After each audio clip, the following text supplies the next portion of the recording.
Hello! What a wonderful way to start the evening. Hello, everyone. Welcome, welcome, welcome. If you're joining us this evening, take a seat. We're going to get everything started. Let's hear it for Engine AI robotic technology company and our beautiful human dancers, Meng Wang and Kara Eichen. Thank you so much. Let's give them a round of applause, everyone. And we also want to thank Evan Yao, the owner of Engine AI, for sending his amazing robot all the way from Shenzhen. Evan, where are you? Do I see you, Evan? I just wanted to know if that robot does the Macarena. Does it? It'll learn. Ladies and gentlemen, distinguished guests, good evening and welcome to China Institute of America's Centennial Gala, celebrating 100 years of bridging cultures. My name is Kelvin Moonlow, and it is my great honor to be your host for this once-in-a-century celebration. Here in this iconic New York City venue under this beautiful skyline, we have this gorgeous skyline. I think it's the Chrysler Buildings over here. We've got the Empire State Building. And we're here to honor China Institute's remarkable past and take our first steps together into the future. Folks, 100 years ago, almost exactly to the day, China Institute was founded here in New York City by four visionary American and Chinese educators, John Dewey, Paul Monroe, Hsieh, and Kuo Pengwen. They believed that culture, education, and people-to-people exchange could build understanding between America and China. Now, 100 years later, China Institute's mission has reached millions of people, providing insight, knowledge, and cultural awareness that goes beyond the headlines. Few institutions reach 100, fewer still remain so essential. Your contributions have made the difference, creating a global impact that inspires progress.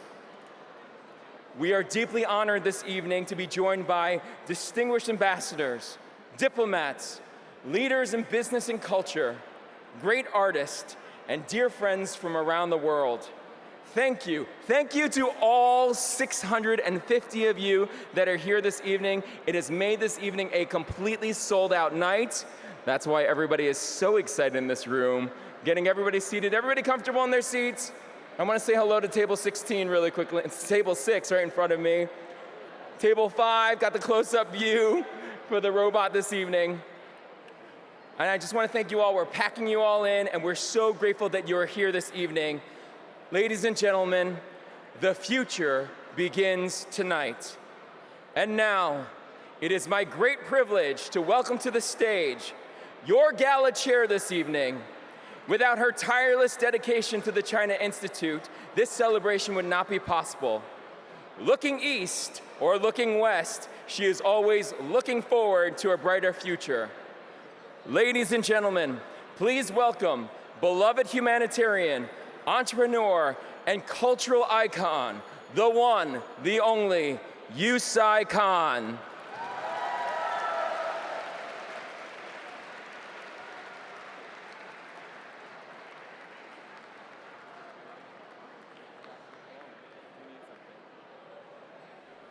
Hey, you guys.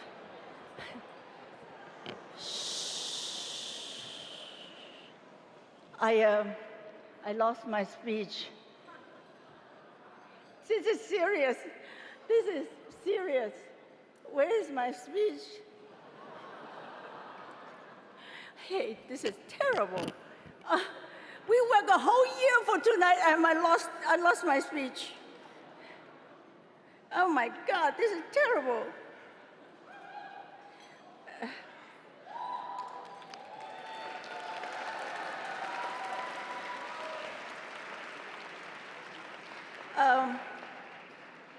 Calvin, you're supposed to say that I worked my butts off, right?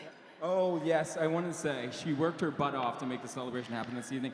Everybody, I just want you to take a look. How beautiful this Hsieh looked this evening.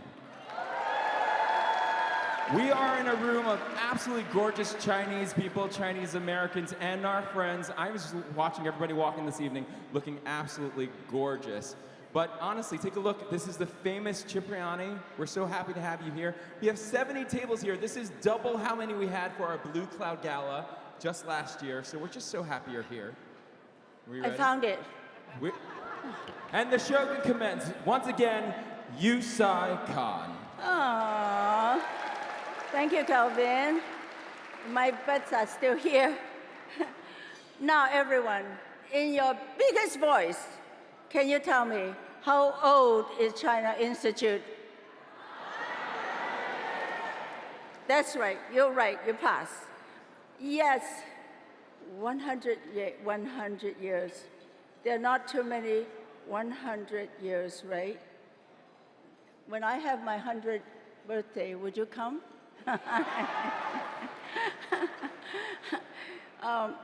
You know, 100 years. A moment like this will never happen again in your lifetime or mine. So tonight, let us celebrate and let's have fun all the way to the end.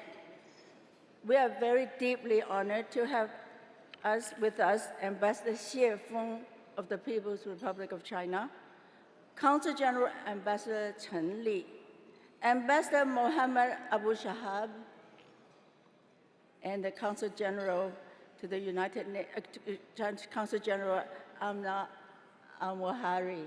I'm really bad with these names. And Noah Latif of the Foreign Policy Association. Thank you all for joining us. Tonight is also very personal to me. My whole family is here. My three sisters from all over the world, my brother-in-law and my nephew, and I have a lot of family members by choice. I am surrounded by friends of more than 30 years, including Pan Hsieh, Angela Chen, Christy Farrar, Vera Wang, Han Fang, Steve Ollins, and Susan Goodfriend. And so many beloved friends here. I know I'm missing a lot of you, but let me quickly. Tian Ling, Sally Shi, Sheldon Peng, Andy Zhu, Carrie Chang, Xu Ting, Shining Song, Cecilia He, Sally Wu, Lucia Wang, my lawyer, David. And I am especially touched by friends from those of you really who have traveled long distances from around the world. From Shanghai, two of my gorgeous Miss Universe Chinas, Jinye, and and also Rosalind. Where are you? You have to see how beautiful they are, okay? Shirley Lim and Bao Jin Sen, they're also from Shanghai. From Hong Kong, Amy Chen. From Nanjing, Sophia Wang. And Hangzhou, Rosa Tan. From Hungary, Dan Dan. From Singapore, Wu Yanan. From Brazil, Winston Ling. From Vancouver, Kiki. And from Hawaii, my heartfelt mahalos to Jerry and Lucy Guo, the Palmers, Ginny Tu, former First Lady of Hawaii, Vicky Cayetano, and Princess Maria Kawananakoa. I know, I must have missed a lot of you. Please forgive me. My memory is a little bit bad with 650 guests, but know this, each of you here is very special. And not just only special to me, but special to China Institute. You are being here really tonight means the world to me.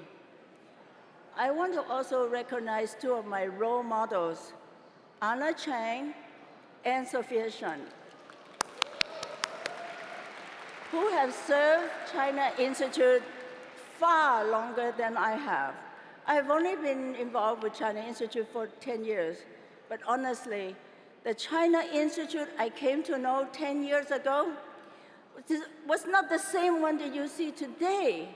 And I'm sure our longtime friends, these are the longtime friends, Chen Guoqing, Ansel, Yvonne, Ingrid, Joe Chen, and Ginny Kempsbury will all agree with me. Many people ask me, Hsieh, why do you work so hard for China Institute? My answer is very simple. As a Chinese person, if I don't promote our deep and rich Chinese culture, what should I promote? In fact, it seems like that's the only thing I have done in my whole life. 3 years ago, a wonderful gentleman, George Ge, joined us as CEO. He built a terrific team, a dream team, and they work like a dream. George, we thank you so much, really. But because all of you here, all of you, China Institute is ready not only to honor its first 100 years, but to begin its next 100. Now let me introduce you to my co-chair tonight. My co-chair, Lin Zhang, a fantastic financial manager, a member of our board and head of our finance committee. She's going to tell you something that will surely surprise you. You have your Thank you, Hsieh. We are very careful not to step on each other's dresses. Where is your speech? I don't need a speech. Shit! I'm here. Oh, I mean, my God, she doesn't need a speech. I'm telling you, I have never met a woman who say SHIT more than you, Hsieh. But she says it as she get everything done. So look at this fabulous room full of you glamorous people. Thank you for being here. So I am very proud to be a member of the Board of Trustees for the China Institute, and I'm deeply honored to be the co-chair for this spectacular event. So I think as we step into the 100-year mark, we need to take a walk down the memory lane to look at our history, to look at how we started, to look at the birth of China Institute. So raise your hand if you know how China Institute was first established. Some hands, not enough, not enough. So you say, I'm going to tell the story, if you don't mind. So when I first joined the board, I think, well, China Institute was established by Chinese leaders, like Hsieh. And that was a myth. I was wrong. China Institute was established by two American scholars, John Dewey and Paul Monroe. Both have spent time in China and was very intrigued by the Chinese culture and the Chinese history. They realized back then, we're talking about in 1926, back then, many educated Chinese knew how to speak English, but very few Americans knew anything about China, its history, its culture, and its philosophy, its civilization. So they decided, we're going to do something about that. So they wanted to establish an institute that focused on the culture and education exchange.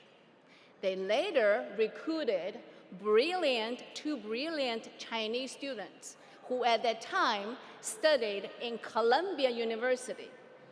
And right here in New York, Columbia University, I know I see some faculty from Columbia. Yes, Columbia University. Hsieh and Guo Bingwen. So now think about that. They had an idea. They had the people. Where is the money? Right? As we Chinese always say, money is not everything, but without money, you can do nothing. 金钱不是万能的，但是没有钱是万万不能的。So here comes the most fascinating part of the entire story of our birth. Anybody here know boxer indemnity? 庚子赔款.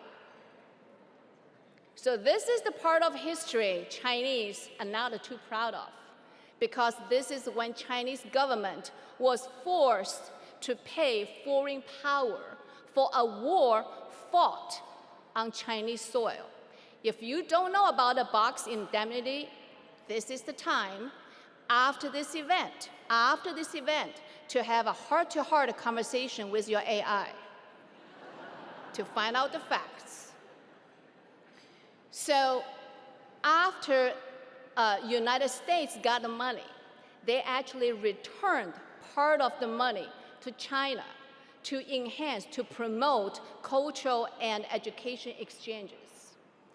So John and Paul were very persuasive. They told the United States government, some of this work of the education and the culture exchange could be done right here in the United States. So this is where they got the money. They have the idea, the people, and the money. And here is how China Institute was born. What a fascinating story, because the birth of China Institute itself is a process of transformation from conflict to education, from indemnity to understanding, and from history to bridge building, is it? Do you know why it's important for us to think back about this history? We need to always keep in mind that China Institute was never established by any government. It was established by scholars, educators, bridge builders to enhance the education and culture exchange. And 100 years later, it is still an American nonprofit organization and is serving the same mission. Now think about the status of America and China 100 years ago. Think about the status of China and the American United States today. We were like this, now we were like this. So our mission is ever more important for the next 100 years. So thank you all for being here to supporting this great mission. Thank you. So now, my job is to introduce George, our president. There he is. Our CEO, George.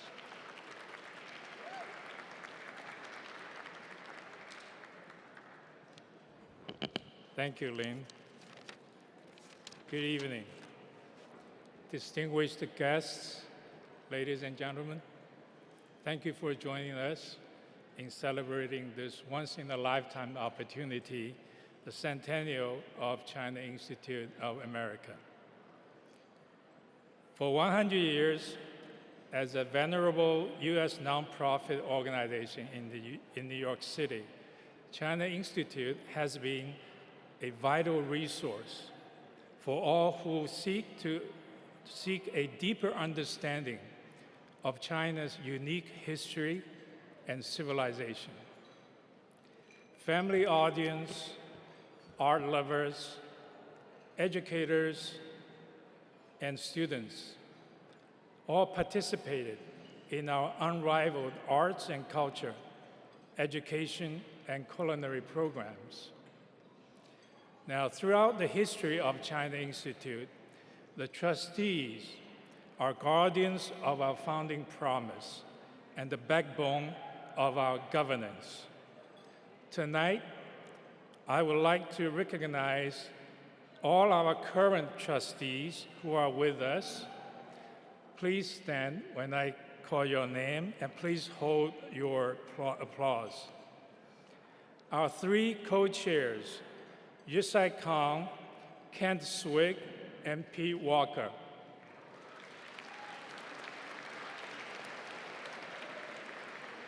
Our co-vice chairs, Anla Chen, and Sophia Shen. Our treasurer, Xiao Zhang, and board secretary, James Hsieh.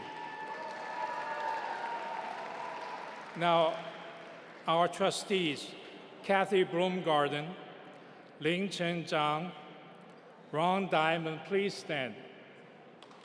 Julian Ha, Ruth Jing, Brandon Lee, Lucy Xiang Li, Goretti Liu, David Messer, Bob Niederlander, Catherine Pan Giordano, Julia Grimes Wardolph, Jun Wei, Hank Wu, Mei Xu, Yang Lan, and Patrick Yi. Let's have a round of applause to thank our trustees.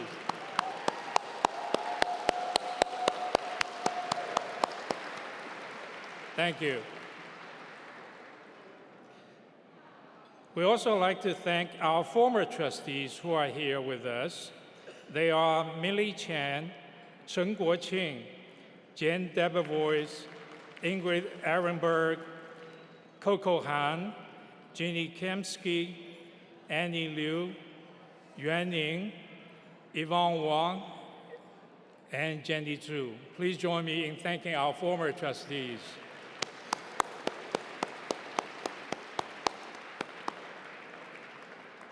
And I would like to thank all China Institute staff and volunteers who made tonight's program possible. Thank you.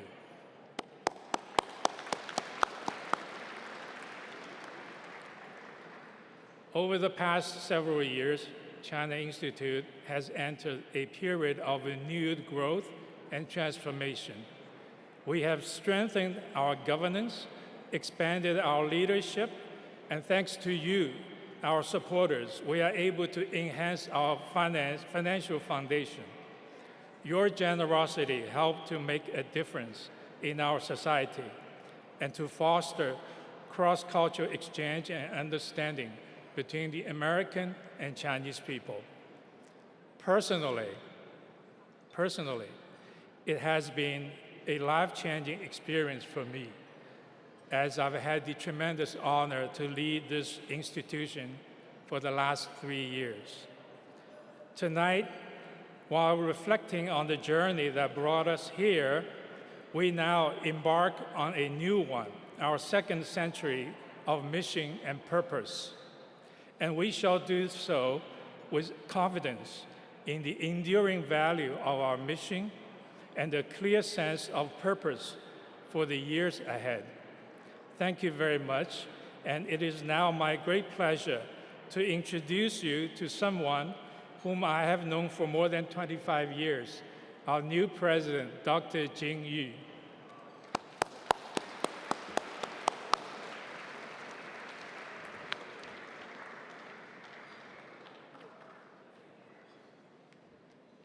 Thank you, George. Wow, what an honor. I feel not only incredibly privileged, but also deeply humbled to carry the torch forward. 100 years, that's the strong testimony of dedications of generations of people, not only the people who work at China Institute, but the trustees, our donors and sponsors, our friends and family, and more importantly, the community that we aspire to serve. But tonight is not only a celebration of history, it also marks the beginning of the next century. At a time when the world is becoming more deeply connected, but increasingly divided, our mission to deepen the understanding and bring people together through culture becomes more important than ever. We must ensure our next generations is inspired and engaged as we are building the better environment for them. And with today's technology, I'm sure we can make much bigger impact beyond the physical space. I hope that you will all join China Institute as members and enjoy our various programs throughout the year. With that, may I invite you to turn your attention to the big screen to have a special look at our story. Thank you.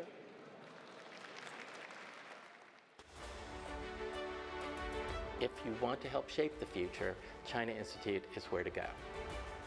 We're not just an institution, we're a bridge. The first 100 years built the foundation. The next 100 years must build the future.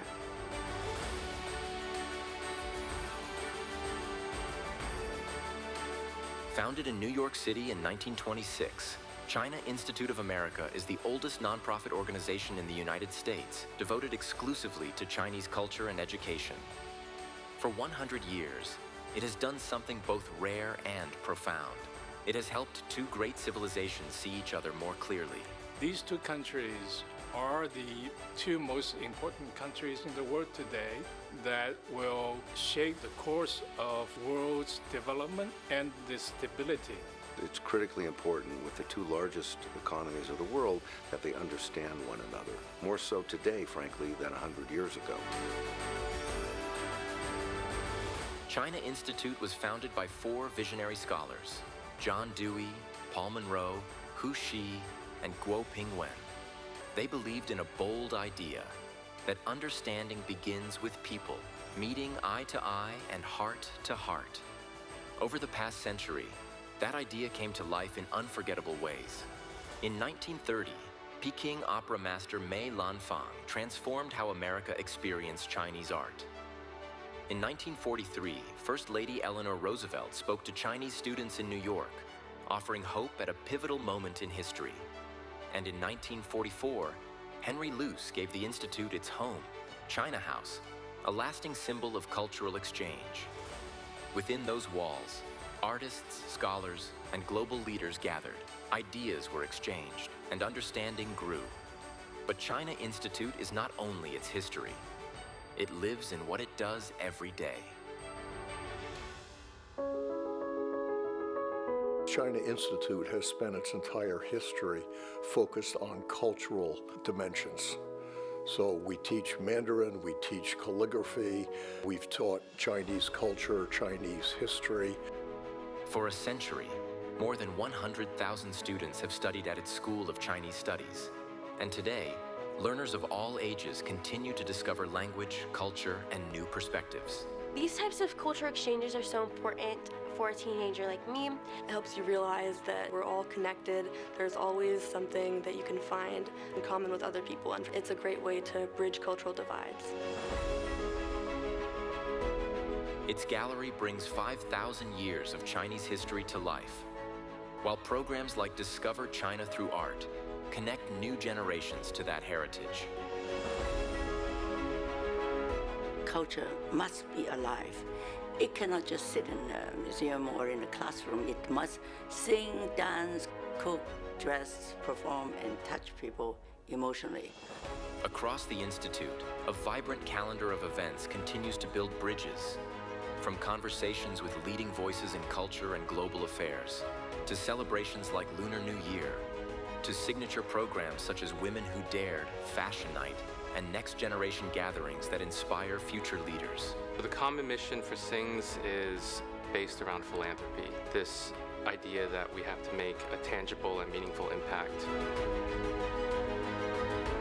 China Institute's Culinary Center, the only professional teaching kitchen in the United States dedicated to Chinese cuisine.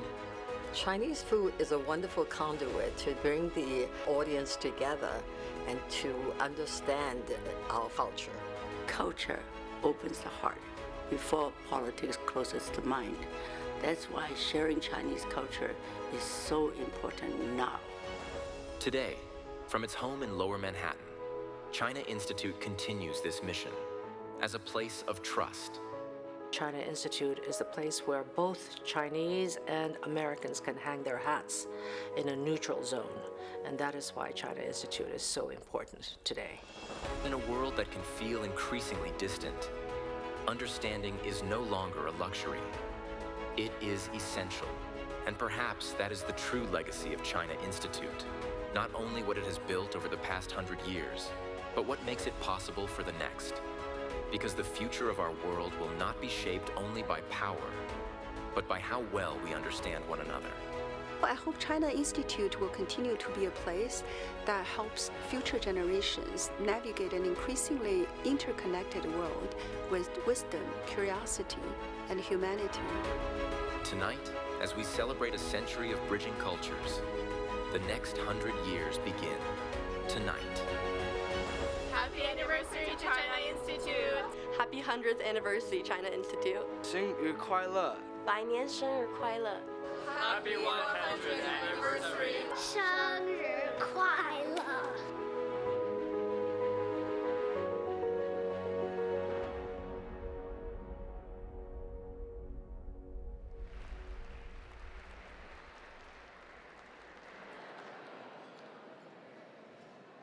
As Hsieh said in the video, culture must be alive. How incredible is the China Institute? Just wonderful. Now it is my great honor to introduce Ambassador from China to the United States, Ambassador Hsieh.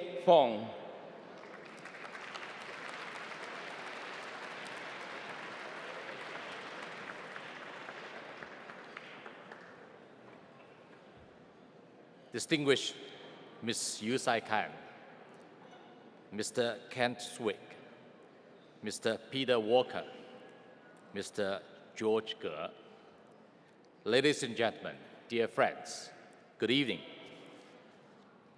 As the China Institute of America celebrates its centennial, I wish to extend, on behalf of the Chinese Embassy in the United States, our warmest congratulations. Happy birthday.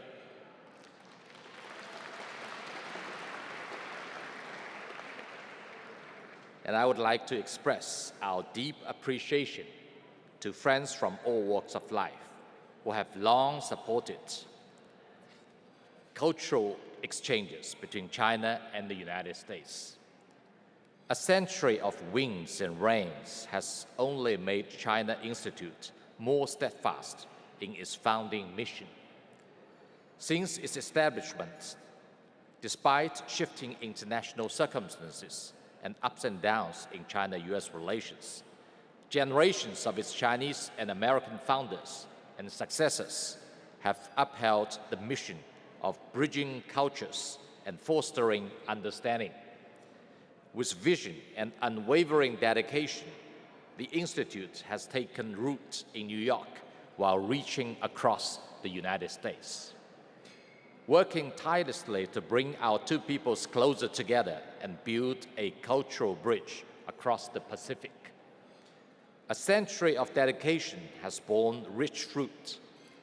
As one of the longest-standing institutions in the United States devoted to introducing Chinese culture, China Institute has been both a witness to and a driving force behind mutual understanding and the mutual trust between our two peoples.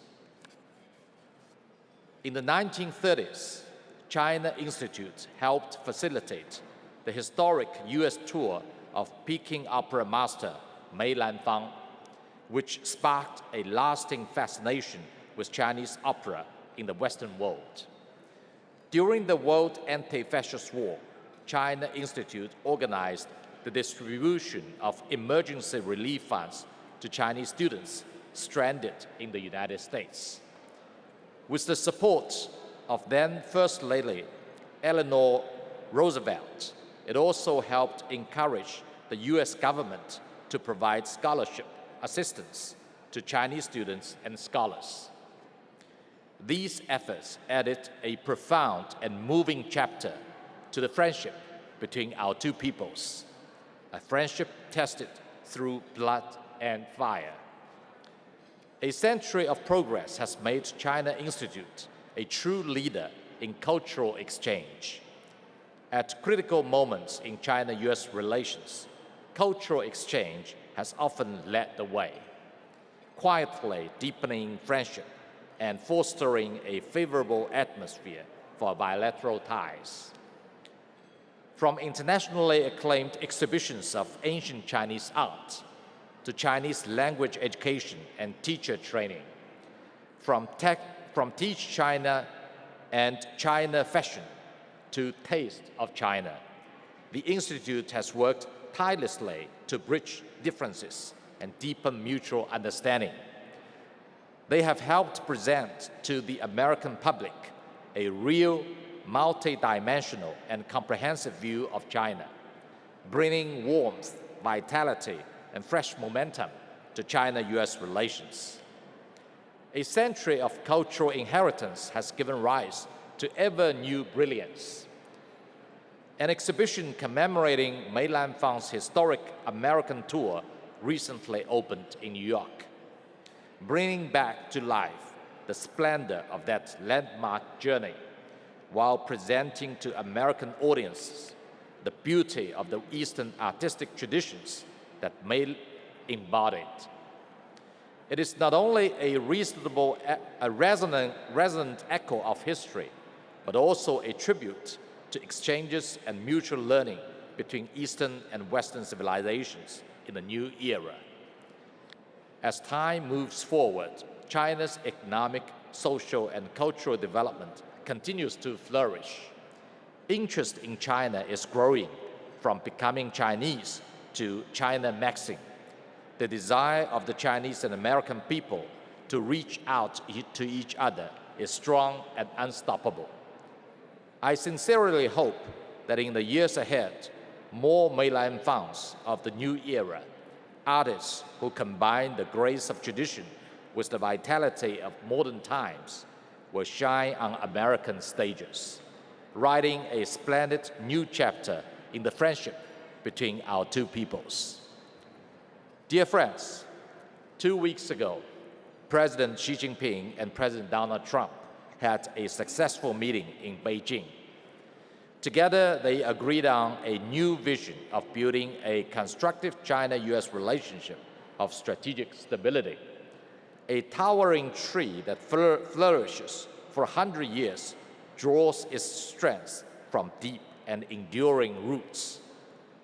Today, as we arrived once again at a historical crossroads, we need more than ever before to seek common ground, to forge ahead together. People-to-people exchanges are more important than ever before. I sincerely hope that as a bridge for cultural exchange and mutual learning, China Institute will carry forward its proud heritage and continue its dedicated efforts in its next 100 years. May the Institute contribute wisdom and strength to the shared endeavor of China and the United States to find the right way to get along in the new era, one grounded in mutual respect, peaceful coexistence, and win-win cooperation. I wish tonight's Centennial Gala a full success. Thank you.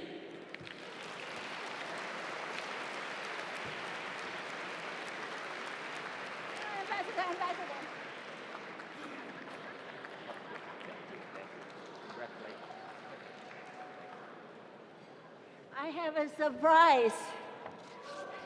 We just got it this morning. Thank you, Evie. Where are you, Evie Evangelo? I am so grateful for you because you helped us secure a very special proclamation. A proclamation, as you know, is a ceremonial document issued by the city to recognize and honor an important cause, an occasion. And here it is, from Mayor Mandani. Woohoo! In this proclamation, the mayor says, New York is the proud home of a thriving population of Chinese Americans who have strengthened our neighborhoods and enhanced our rich social tapestry. And I'm greatly honored to serve as their first Asian American mayor. He says he's Asian American mayor. Today, I am delighted to welcome everyone as the Chinese Institute of America hosts its Centennial Gala. He also recognizes China Institute of America's 100 years of work, our gallery, cultural center, language school, lectures, and programs in business, culture, and education. Let me read a little bit more, okay? He says that as a city that immigrants helped build and one strengthened by our many unique histories and shared experiences, New York has always belonged to the world. I applaud the China Institute of America for all it does to elevate Chinese New Yorkers, promote their dynamic heritage, and bridge the gaps between our communities. Is this good? Isn't this fabulous? Thank you, Mayor Mamdani.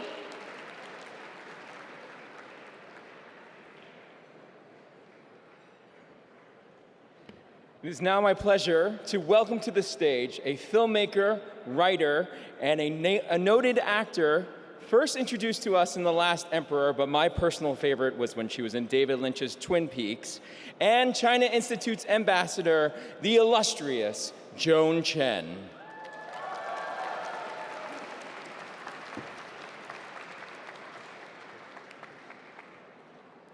Good evening, everyone. I'm so happy to be here. As we consider the immense challenge of bringing China and America together that drives the mission of China Institute, there is no disputing the fact that the pivotal moment in the history of this effort was the first visit of President Richard Nixon to Beijing. Just as China Institute is synonymous with using cultural diplomacy to bring us together, the Nixon family is synonymous with the epochal role of diplomacy itself. It is an immense honor to present this award to the Nixon family. Represented tonight by Christopher Cox Nixon. Here is a video about that legacy.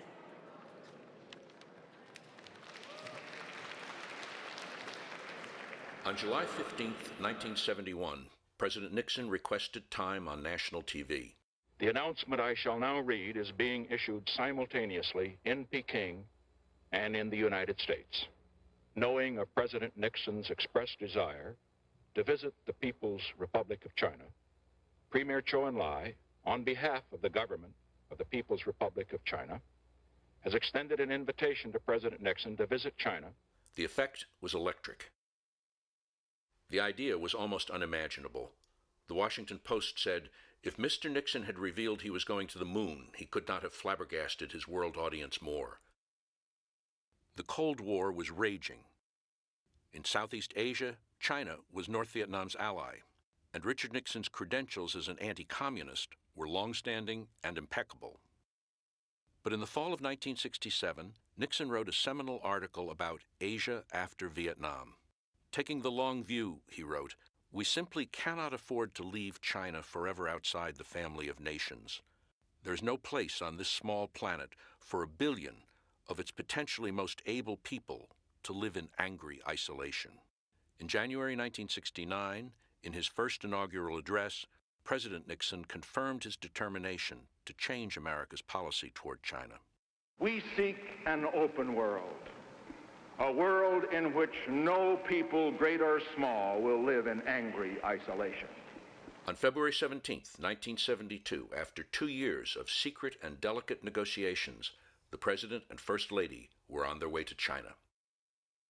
Premier Zhou Enlai was waiting at Beijing. In 1954, the U.S. Secretary of State had snubbed the then foreign minister. Nixon wrote in his memoirs, I knew that Joe had been deeply insulted by Foster Dulles' refusal to shake hands with him. When I reached the bottom of the steps, therefore, I made a point of extending my hand as I walked toward him. When our hands met, one era ended and another began. A few hours later, the President met with Chairman Mao Zedong. The 79-year-old leader was in frail health, but the lively hour-long meeting included philosophy, history, and banter. At the Great Hall of the People, the President and the Premier exchanged toasts. Said in your toast, the Chinese people are a great people.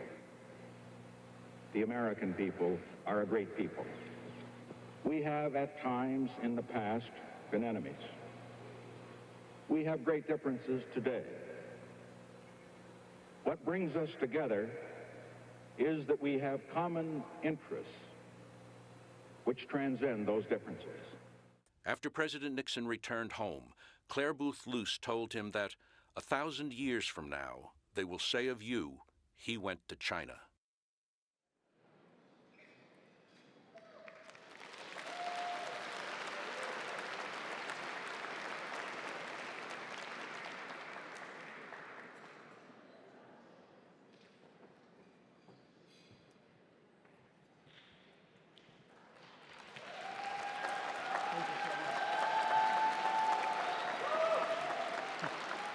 Thank you. I'm supposed to back. Yes. I'm supposed to take pictures. Oh, pictures. Okay, yes, great. Pictures. Where? Okay. Here we go.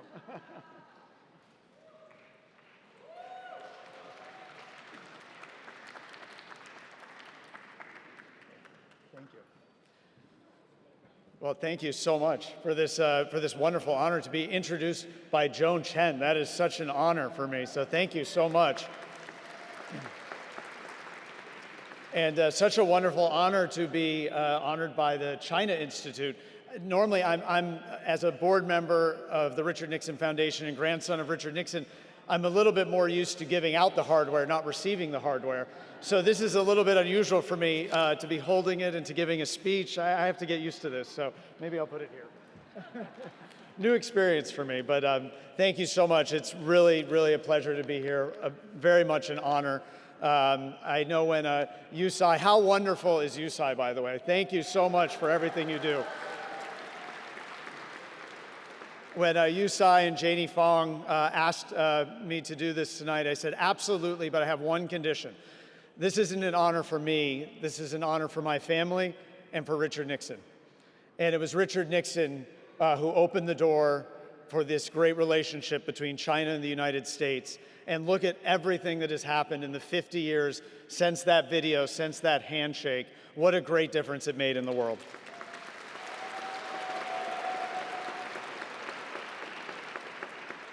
So for me, it's the honor is for my grandfather. It's not for me. I'm too young. I have more life to live. Maybe in 50 years, I'll have earned the honor from the China Institute. At the 150th anniversary, maybe I can accept an award for what I've done. But anyway, I want to just share some thoughts on my grandfather. So first, I'd like to thank the China Institute for this extraordinary honor, this extraordinary evening. Congratulations on 100 years of building bridges between our two great nations. It's humbling to stand here tonight because the recognition you offer reaches back across more than half a century to a week in 1972 that quite literally changed the world. My grandfather landed in Beijing on February 21st of that year, and I have so many friends in this audience. As a grandson of Richard Nixon, you get a lot of Chinese friends. So there may be some Chinese friends who know this, but the 21st of February is my mother's birthday. My grandfather landed in China and called my mother to wish her a happy birthday from Peking. Imagine that for my mother. Quite an exciting, let me see, that must have been about her 24th birthday. Over the next 7 days that ensued, my grandfather traveled to Hangzhou, Shanghai, met with Chairman Mao Zedong, as we saw on the video, and Premier Zhou Enlai, and ended more than 2 decades of silence between the United States and the People's Republic of China. To understand what that took, you have to remember what the world was in 1972. America was still fighting in Vietnam. Nuclear tensions with the Soviet Union were dangerously high with America as well as with China. China had been cut off from the West since 1949, 22 years in which our two peoples, nearly a quarter of humanity between us, barely spoke at all. My grandfather saw an opening. He called his approach triangular diplomacy, a strategy to ease the rift with the Soviets, reshape the global balance of power, and prove that pragmatism could prevail over ideology. But even more importantly, he felt that it was immoral to leave 1 billion of the world's most able peoples, we saw the quote, in isolation. And my goodness, look at the contributions that China, Chinese people, and Chinese Americans have made because of that opening. That is an extraordinary accomplishment.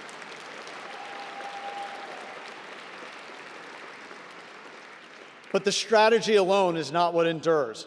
What endures is the architecture that my grandfather built. Every president since 1972, Republican and Democrat, has worked within that architecture.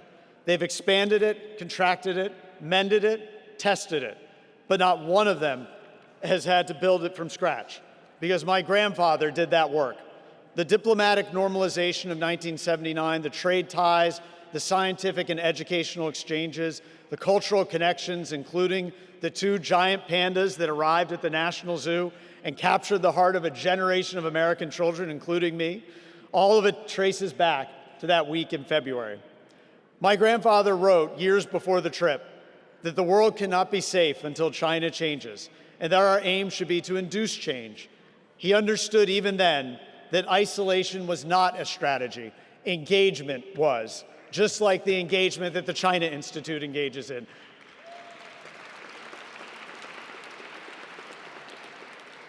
And when he finally stood on Chinese soil, he put it this way: we have great differences today. What brings us together is that we have common interests that transcend those differences. While we cannot close the gulf between us, we can try to bridge it so that we may be able to talk across it. Bridge it so that we may be able to talk across it. That, to me, is the sentence that captures everything. He did not promise to erase our differences. He did not pretend that the 2 nations would become one. He promised something harder and more honest: a bridge, a place to stand and to speak. That is exactly what the China Institute has been doing for 100 years. Long before 1972, you were teaching Americans about China and welcoming Chinese voices to America. You were building the bridge before there was a diplomatic road to carry it. Tonight, our 2 countries face tensions, new questions, new uncertainties. The work of bridge building has never been finished, and in some seasons, it feels harder than ever. But I take heart from my grandfather's example and from yours, because it is the lesson of 1972 that even after decades of silence, even across the deepest gulf, people of goodwill can find a way to talk across it. On behalf of my family, and in honor of a president who believed that dialogue was the beginning of peace, thank you, China Institute. Here's to your next 100 years of building bridges. Thank you. Thank you.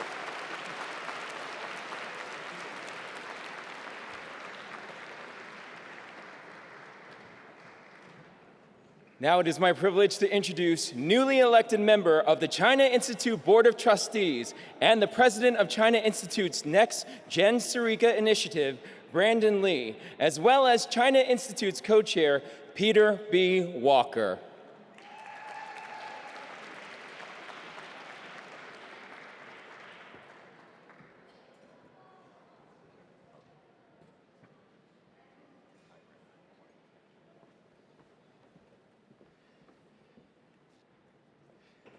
So Neil couldn't join us tonight, but we'll watch a video message from him in a moment.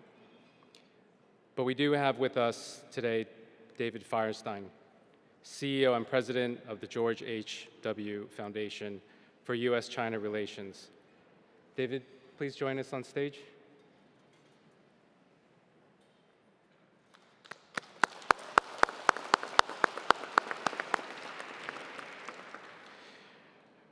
So we're going to get a profound history lesson tonight among those who, like China Institute, worked in the spirit of bringing together China and America and did the most to make that happen. The name George H.W. Bush immediately springs to mind. One of my favorite stories about first diplomatic posting to China is the advice given to him at the embassy when he arrived and asked what he needed to do right away. Get a bicycle. And he did. He and Barbara rode around Beijing on their flying pigeon bikes, endearing them to the Chinese people. That is the kind of engagement that makes this award, which I'm pleased to present tonight to the Bush family, so special. While Neil couldn't be with us, he did send a video message.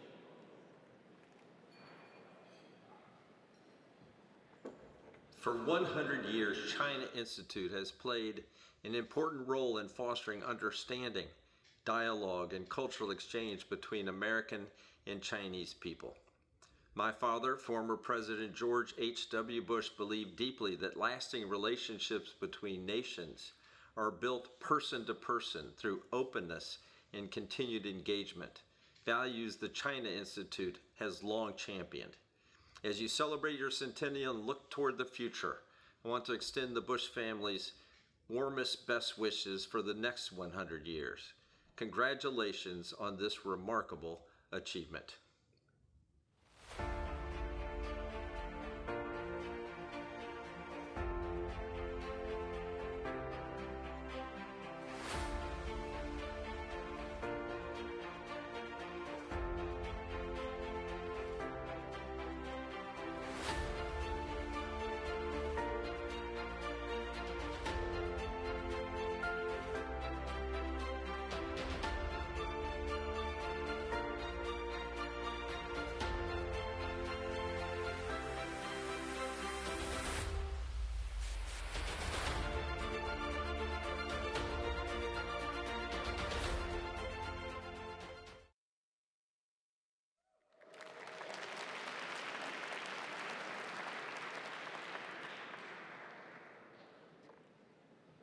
So we'll just do a quick trophy presentation.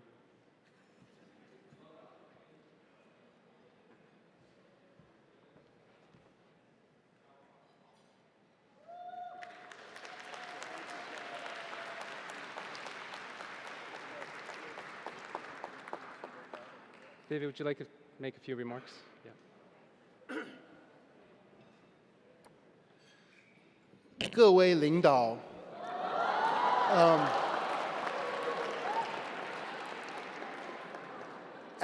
actually, no, I'm not going to speak in Chinese this evening. But if I have the honor of coming back sometime in the future, I will do that.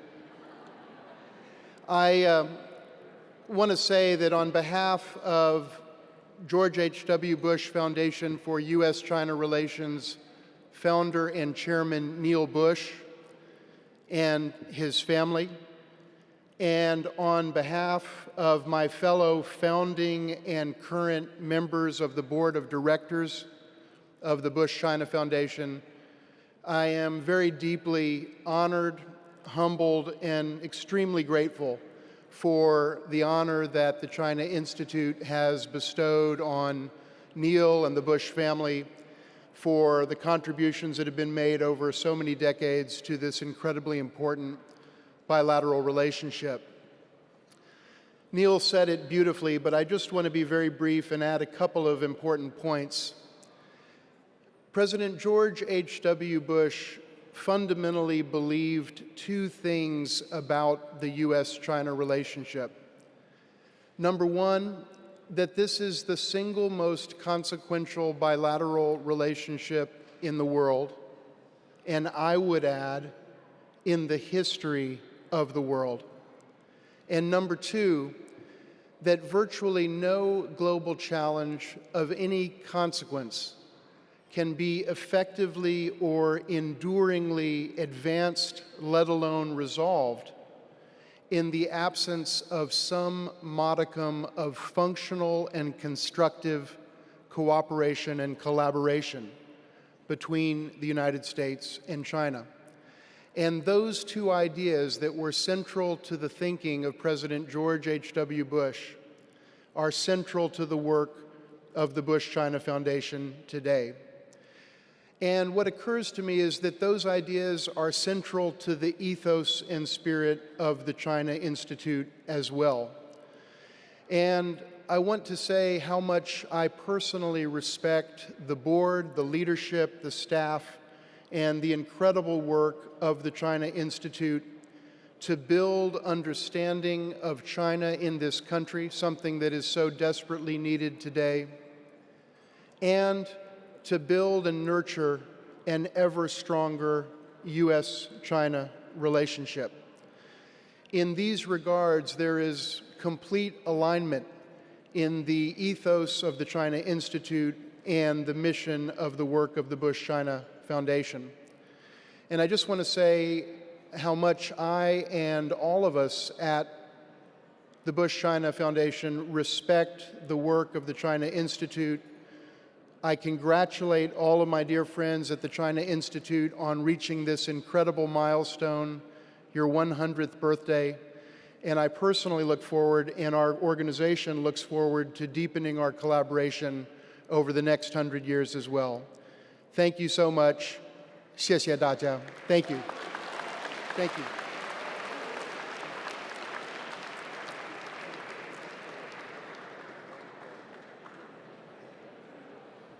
We've now set a precedent. Everybody must speak Chinese at this podium. It is now my pleasure to introduce China Institute co-chair Kent Swig. I'm talking to you, Kent. You better start with Chinese. And with him is newly inducted board member all the way from San Jose, Lucy Lee.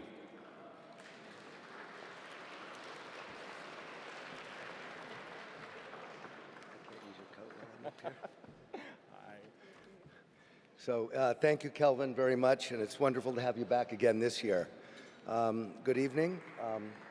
First of all, it's my pleasure to be here at the podium with our new special board member, Lucy Lee, and congratulations on joining the board. We're all very thrilled to welcome you, and it's also a privilege to be up here with a fellow Northern Californian, so that's a wonderful thing. Before I start, I just want to mention happy birthday to my friend Gary Levi. So, Gary. Okay.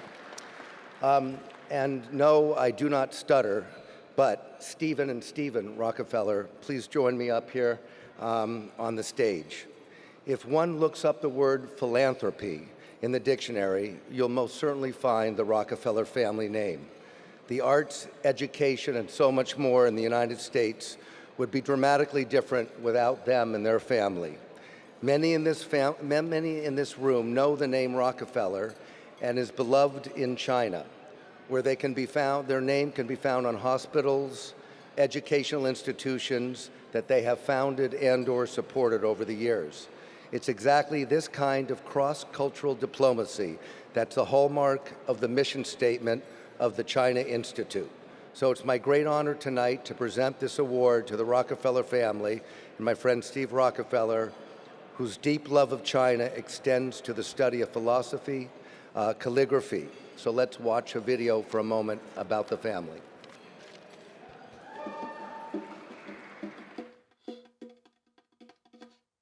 Dad, our son Stephen III and I together offer high congratulations to the China Institute's 100th anniversary for, like the New York Rangers, a founding in 1926. The three of us also thank the China Institute for remembering our family's long-standing alliance with China by including us this evening amid this most distinguished set of honorees. In characterizing a particularly exemplary facet of Stephen's grandfather's life's work, Dad's furthering of the Confucian-Dewey dialogue stands uniquely in having inspired the two of our inquiry and resultant appreciation for this synergy of thought portending a looming new world order. That horizon, upon pillars of these two profound traditions of communal harmony and the relational self, will manifest a planetary landscape so specialized in comprehending that our joy stems from the joy of others, that our natural environment will be fully nurtured not by dogma, but by the full obeisance to the fast principle of society as fellowship.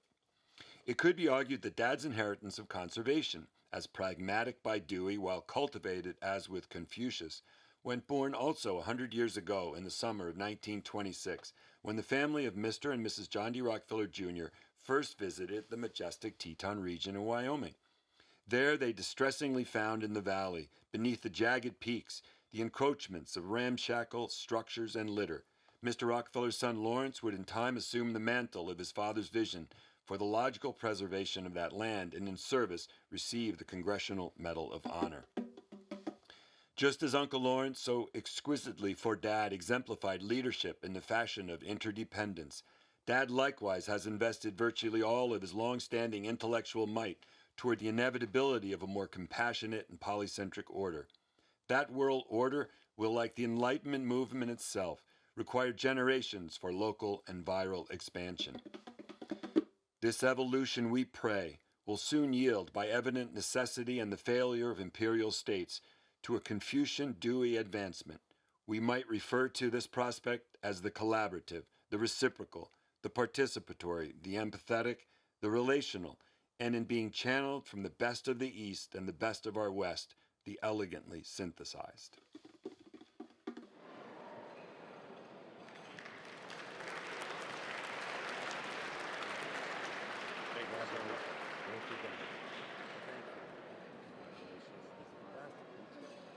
And then we have a third for, right. I'll take that for that. This is first. Oh, that's mine. There we go. Too many Steves. Yeah, yeah. Stephen's going to say a few words. Stephen and Stephen and Stephen. Yeah, exactly. Hello, everyone.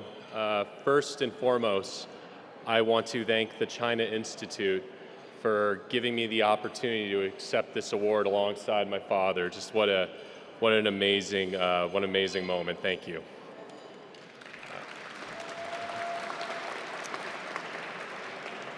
I also want to thank all of you for taking the time to be here at this very special event and such a beautiful evening. Thank you all. It was actually 50 years ago that my great-grandfather, Vice President Nelson Rockefeller, my dad's grandfather, hosted an event at the Plaza Hotel to honor the China Institute. It goes without saying, my family and I are so appreciative and thankful to have inherited an amazing legacy that started from those that came before us. And I think Nelson's relationship with the China Institute was a great example of not just his public service, but the family's dedication to bridging cultures and bringing people together around the world in education. And clearly, it's hard to find an institution that does that better than the China Institute.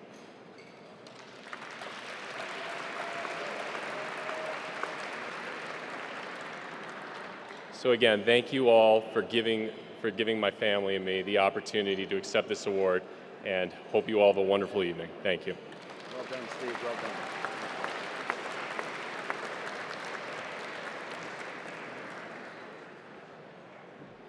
All right, how's everybody's dinner tasting? Everything good? They serving some good Chinese food out there? No? Chinese food, please. Right at the table. Dim sum in the morning, party all night. All right, and now I am pleased to welcome to the podium our China Institute co-vice chair to present an award to the Honorable C.H. Tung. His son, Andy Tung, is accepting on his behalf. Please welcome the fabulous Anna Chung.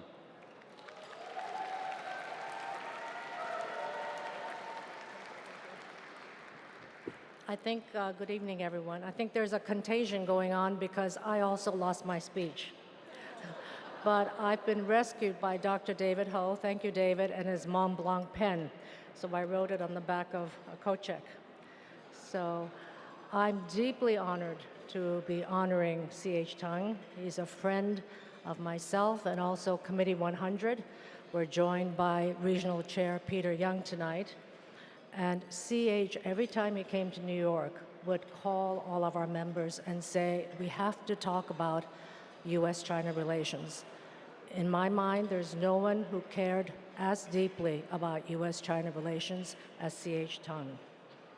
He was also dubbed the Kingmaker because he was an influential shipping magnate, and he founded the Hong Kong Foundation, and which eventually founded many leading tycoons, which is a word that's frequently used in Hong Kong for those wealthy magnates. He was also the family founder of the Orient Overseas Container Line, and as we know, their family became one of the wealthiest in Hong Kong. Aside from being a businessman, before he became the CEO, the exchequer of Hong Kong, his main focus and policy were in housing, education, and the elderly, which really built Hong Kong. I am so deeply honored to be honoring C.H. Tung. His leadership reflected dignity, wisdom, and a deep belief in dialogue and understanding, values that are central to the mission of China Institute. we are deeply honored to recognize this pivotal figure in our history this evening. He was central to the peaceful transfer of the handover in 1997. Thank you for being here tonight to honor C.H. Tung. Andy, we are honored to have Andy Tung join us. Andy, congratulations.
Hsieh, George, distinguished guests, ladies and gentlemen, deeply honored to have this opportunity to join this Centennial Gala celebrating 100 years of the China Institute of America.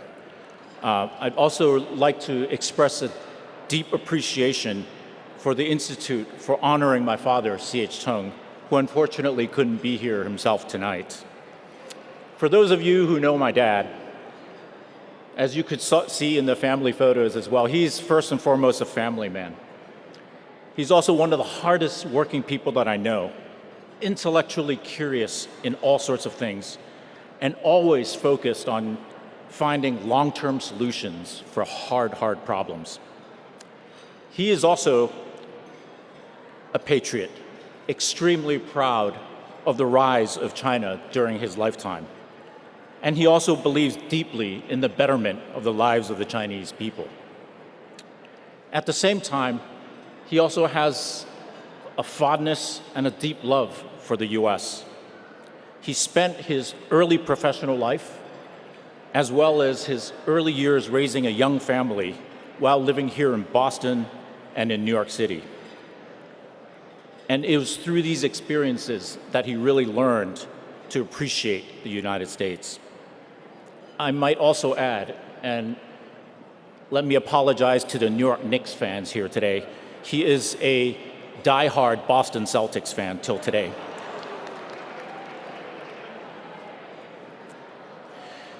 He understood the significance of 1997, and he worked tirelessly as Hong Kong's first chief executive to implement the one country, two systems concept and to lead Hong Kong into a new era. He served his nation with pride, conviction, and confidence.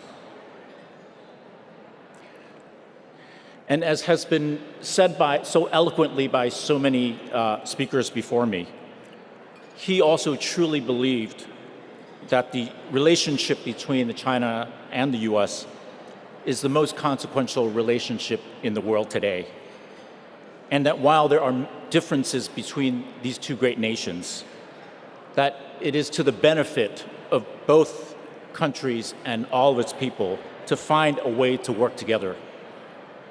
He believes in policies that are rooted in principles and champions better communications and mutual understanding. He spent much of his time after his work as the chief executive and founded the China-US Exchange Foundation in Hong Kong exactly to promote this. There are many here tonight who have done a great deal for their countries, and specifically for the US-China relations. The China Institute itself, of course, has contributed so much over its last 100 years. Should my father have been able to come and participate here today, he would, I'm sure, express how honored and deeply humbled to have been included amongst this distinguished group. Thank you very much.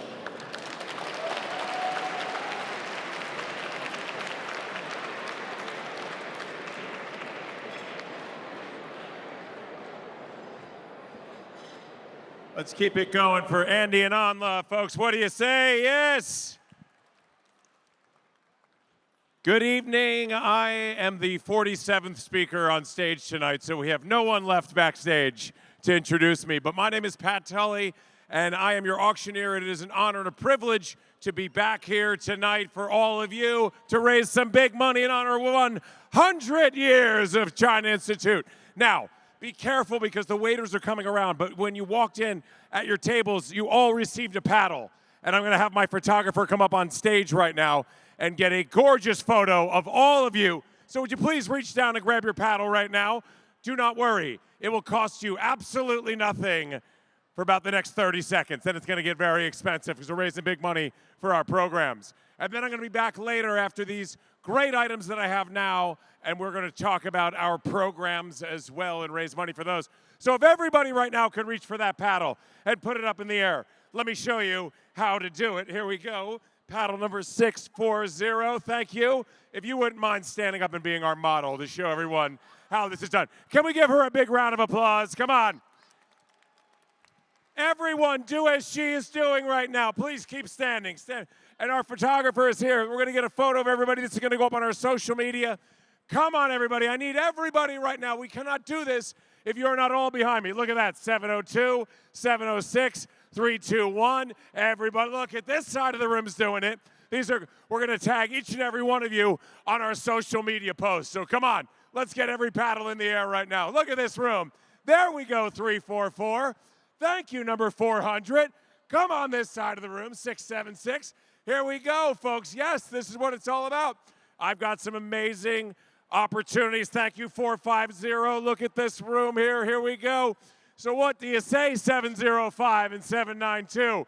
Who is ready to go big for 100 years of China Institute? Come on, let me hear it. Whoa. Now that is a Thursday night New York City crowd.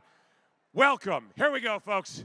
And our first item, we're going to have a lightning round here. We got some incredible, thank you to our friends at Diamond Hong for this. It is a 4-bottle set of Mao Tai, a collector's package. We've got the Mao Tai 15-year. We've got the Qichou 100 milliliter. We got the Qichou Mao Tai 375 and the Mao Tai Fight 10 500 milliliter. All of this, folks, we're going to go up in $1,000 increments. We're going to move fast and furious with this auction. Kent Swig says, I'm in for $5,000. $5,000 it is. Now $6,000 it is right here. Now $7,000. $8,000 is the bid. 8 is the bid. Now $9,000. Kent is back. Now $10,000. $10,000 it is. $11,000 is the bid, folks. 11 is the bid. We have $10,000 right now. Looking, Kent, you've been out. Bid right now. Yes, he's upset about it. He's throwing his napkin. We have 11,000. Or the waiters are also waving like this with food. No, the waiters are not bidding on the Mao Tai. You are safe at $10,000. Do I see 11,000 right there at number 796? Is that $11,000? Is that a confirmed bid? Yes, 11,000 it is. Now 12,000 it is. Now 13,000.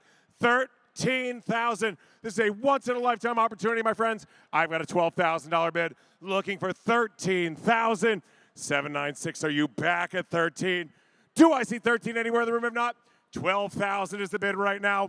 There is pandemonium going on the floor, making sure that everybody raising that, their waiter is just saying, come to, look at this. We've got 9 hands in the air. You're still safe at 12,000. They're just saying, bring the beef over here. 12 is the bid right now. Raise the paddle. Fair warning, selling once at 12,000, selling twice at 12,000. Oh, 13,000 right there. She's in. She's in. Now 14. 14 it is. Let's go 15,000. 15 is the number we need right now. Can we get some encouragement? I need everybody on this side of the room right now. What do you say? We've got 14,000. Yes, she needs the encouragement. She's loving it. We have 14. I'm coming into the crowd now. Do I see 15? Tell her this is a bargain. It's a bargain. It's a bargain. Did you hear that? At 15,000, we have them all here. You get to take them on. 15 it is. Now 16,000. Do we see $16,000 one more time? If not, I've got a $15,000. This is very funny with all the waiters raising their hands. Not a bid. 15 is the bid right here, selling once. 15, selling twice, and a $15,000 once in a lifetime opportunity. Sold right here, $15,000. Thank you very much. Can I have that paddle number? This table right here. Yes. 705. We have our winner right here at table 13. And our staff will be coming around to you. They are very athletic. They'll be making their way. There we go, folks. 15,000 to start off. Now, another great package. Here you go. We got 4 bottles of the the Wu Liang Ye. How'd I do? Yes, again, brought to us by Diamond Hong. A rare opportunity to get 4 incredible bottles. This is the 30-year with its richness and refinement. This was known as the Grand Cru of Chinese Baijiu. Here it is, folks. Once again, this is the 30-year, 500 milliliter, the Panda 500 milliliter. Not only that, we got the 15-year 375 and the purple 375. Opening bid for this, and you saved all that money just before. How about 4,000 for this one? 4,000 is the opening bid. I have 4,000 right there now. 5,000 here. 6,000 is the bid. Kent is back. 6 is the bid. 7,000. Kent, I appreciate you standing. It's a crowded room. 7,000 is now the bid we're looking for. 7,000 is the bid. 8,000. Kent, are you back one more time? He's back at 8,000. Let's hear it. Come on. $9,000. That's not a bid right there.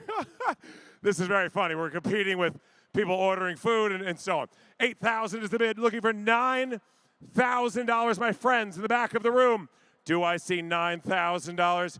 I can't give this away at 8, but we do have to move on. We got lots of great items. Kent, this is the bargain you've been waiting for. Do I see? See, that's not a bid, Kent. You see what I'm talking about right there. Do I see 9,000 anywhere? This is not. No, you like the other one. 8,000 is the bid, selling once. 8,000, selling twice at 8,000. What a bargain. Sold right there, Kent. What is that number? Want that paddle raise one more time. Paddle 340 right here. You just saw Kent on the stage. You can't miss him. Here we go. Moving right along. You guys have been outstanding. We've raised over 23,000 so far. We're just getting started. Now, you saw those gorgeous bags in the back of the room. Here we go. We're going to get into them right now. This is from the Alta Moda Collezione from Dolce & Gabbana. Oh, yeah, the 2 of them. Here we go. It's a rare opportunity to own one of these dazzling pieces. This is not just a handbag. This is a miniature work of art. And here it is right here. Check it out. The bag is right there. Not only is it entirely handmade in Italy by master artisans, every detail reflects this craftsmanship. And of course, it's finished with a faceted chain inspired by fine jewelry, singular, collectible, and exquisitely crafted. The Alta Moda clutch is the timeless elegance of Dolce & Gabbana, a statement piece. Who's in for $7,000 for this? 7 is the bid, now 8,000. 7 is the bid right here, looking for $8,000 right now. A once-in-a-lifetime bid. Get a look at it right here. 7,000 is the bid. The value, folks. Come on, you can't even get this bag. It's a clutch. This is the quintessential New York clutch. This is the New York clutch handbag. That's what it is called. 7,000 is the bid. Now looking for 8,000 for a once-in-a-lifetime. You don't have to wait for this. People are waiting years for this. You have the opportunity to take it home right now and benefit China Institute of America and our 100-year gala. 7,000 is the bid. Looking for $8,000 right now, folks. $12,000 value we have here, and I'm offering this at an $8,000 steal right now. You can't get a better deal on eBay with that, and it benefits China Institute's programs as well. Do I see $8,000 anywhere in the room? We love it at 7. 8 is the number we need right now. There's 8,000 right there. Thank you very much. Let's call this a $10,000 bid. Don't lose your, the waiters are coming around. I will take $9,000 as the smoke clears here. Is 9 better? And then we just saved you $1,000. How does that sound? 9,000? Oh, you're in for 9,000. That sound good? Okay, that's fine with me. 8,000 is the bid right now. You can save that money now. You have credit. You have $8,000 credit for something else. You feel much better now. Here, I'm just gonna wipe off that brow right there. He's thought he was about to spend $10,000. 8,000 is the bid. I don't see 9,000 again. The value, 12,000. Raise that paddle up high, friends, up top. 8,000 is the bid. Friends, I hate to give things away. Gonna have to sneak back up here. Look at it. See it for the last time because it's about to trade right here at an 8,000 bid, selling once. 8,000, last call for handmade craftsmanship by Dolce & Gabbana, selling twice. And at 8,000, this is sold right here. She's very happy. Paddle 450 at table number 3. There we go. Thank you to our lovely model helping us out tonight. We appreciate it. Now, this next item. Everyone was talking about this.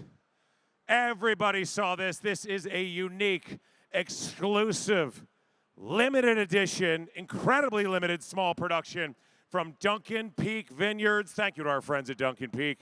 It is 6 bottles of the Hsieh Khan wine collection. Now, not just 6 bottles of this wine, which is very, very limited. Comes in a beautiful wood case. The case is signed by Hsieh. Each individual bottle to the winner will be signed by Hsieh. She's right here with me. Not only that, my friends, each bottle has a different and unique image of Hsieh right on there. So you get all of that. And the wine, we haven't even gotten to how great the wine is. It's made from 100% organically grown grapes from Duncan Peak's Vineyard Estate property. And I will say this, Duncan Peak, Friends, I know, buzz. Shh. Duncan Peak, my friends, is an organic vineyard and one of the oldest, owned by a Chinese-American family. On top of all of that, crafted by 100-point winemakers, Cale Anderson, offers rich flavors. All of this can be yours. Limited edition case of 6. Hey, I wouldn't mind taking this home myself. I'm in for $3,000. Who's in for $4,000 right now? One of a kind. Each bottle will be hand-signed by her and the case as well. $3,000 is the bid. You heard her before. You were inspired by what she said. $4,000 is the bid now. Now looking for $5,000 right now, friends. Let's go. $5,000 is the bid. 6 bottles. $5,000 it is right there. And now $6,000 right here. $7,000 is the bid. Do I see 7? I've got 6. $7,000 is the bid. Coming down into the crowd here. We've got $7,000 is the bid right now. Looking for $8,000. We've got 2 tables back to forth. Up top, how's everybody doing up there? $7,000. She's excited. She cannot wait to bid. $7,000 is the bid right now. 6 bottles. And Hsieh will do a personal visit to your table. We have 7,000 right there. I had 8,000. I had another bid right in this area. It was somewhere in this general area, right around where the fish was being hit. There's 8,000 right there. Now 9,000, 10,000. As she's enjoying her steak, cutting. 9,000 sounds good? 9? Yes, yes. $10,000. It keeps getting more expensive. I've got a $10,000 bid. Do I see 11,000 anywhere in the room? If not, 10,000 of my friend right here selling once. 10,000 a paddle 427 selling twice. And if 10,000 this case is, hold on 1 second. Would you match that generous bid at $10,000? And if we did that, that would be $20,000 for China Institute to celebrate and commemorate 100 years. And we'll get you another case of 6 bottles. And Hsieh will make a personal handshake right here at the table. Does that sound good? That sounds good. It is sold here as well at 10,000. Paddle 597 for 10,000 and paddle 427. Each of you is going to take home a case of wine. Hsieh, come visit your new wine owners right here. They each want a case of that wine. 12 bottles. Maybe they'll even open one and share some with me tonight. Here we go. We are moving fast and furious, my friends. Thank you. Next item up for bid. Yes, back to those beautiful baubles you saw over there. The Cartier Love Experience. Who couldn't use a little more love in their life, right? Who couldn't? Great to see you again, by the way. Friends, here we go. It is a private New York mansion experience donated by Cartier, and here is the necklace. Thank you to Lin Chen Jiang for this beautiful donation with Cartier. This is the love pendant, an enduring symbol of love. You cannot, you're early for next Valentine's Day or for the next birthday or for the holidays even. You cannot get this anywhere else. And it benefits China Institute. Are you kidding me? All of this, 18 rose carat. They're like, give me the details. Sure. 18 carat rose gold, set in 54 brilliant cut diamonds totaling 0.34 carats. Pave love. And there's more, not just the gorgeous necklace. The winning bidder and 5 friends, 1, 2, 3, 4, 5, 6 of you, 6 of you are going to get a private, bespoke Cartier New York Mansion Experience Tour with Lin Chen Jiang as well. This is an elite this is a elite occasion, mutually agreed upon occasion as well. All of this can be yours. Who's in for an opening bid? We're going to go up in $1,000 again. Who's in for $6,000? 6 it is now, 7,000 here, 8,000 there, now 9,000. 9 is back right next to you. Unbelievable. 10,000 it is. Now 11,000. 11,000 one more time. We got 11,000 right there. She's outbidding herself, friends. That is the generosity of China Institute. 11,000 is the bid. Now looking for 12,000. My friends, are we back with a bid? Can we get some encouragement for these guys? Put their hands together. They want the experience. You can't get an insider tour of the Cartier Mansion. You can't just roll up there and be like, we'd like to buy some jewelry at a tour. And they're like, no, that doesn't happen unless you know our friends at China Institute. 11,000 is the bid. Keep an eye on them. Do I see 12,000? This is a priceless opportunity right now, and I'm offering it at a mere 12,000, which is like, you're going to spend that on champagne at the after party anyway. Spend it now and it benefits China Institute. 11,000, my friend. Can you confirm your bid one more time? You got lost in the sea. Oh, there he is. She's right there, number 507 at 11,000. If I do not see 12,000, say goodbye. This is the last time you're going to see it. It's on its way out. 507 at 11,000, selling once, selling twice. Fair warning at 11,000. This once-in-a-lifetime opportunity is sold to number 507 right there, center of the room. We have our volunteers right there. Thank you once again. Moving swiftly right along. Now, shh. Let me ding, ding, ding, ding, ding, ding, ding. Friends, shh, shh. Our fabulous Consul General of China in New York, the one and only Chen Li. Yeah, we love Chen Li. He is providing a dinner at the consulate. Thank you, Ambassador Chen Li, for this unbelievable opportunity. You and 9 friends are going to come see the artwork, get the tour, get behind the scenes, and have an opportunity for an amazing multi-course dinner, which, I don't know, Hsieh, are we serving Hsieh wine there as well, perhaps? Maybe. No, she's like, no, I sold my wine tonight. We have no more. But all of this can be yours. This is something you cannot purchase. You cannot get anywhere. Think about this for your friends, for a big birthday coming up, but a great opportunity to immerse yourself in Chinese culture with the ambassador, with our consul general. Who's in to start? Hey, am I allowed to bid on this under New York State Auctioneer Rule 5.3-? Thank you. That's the one.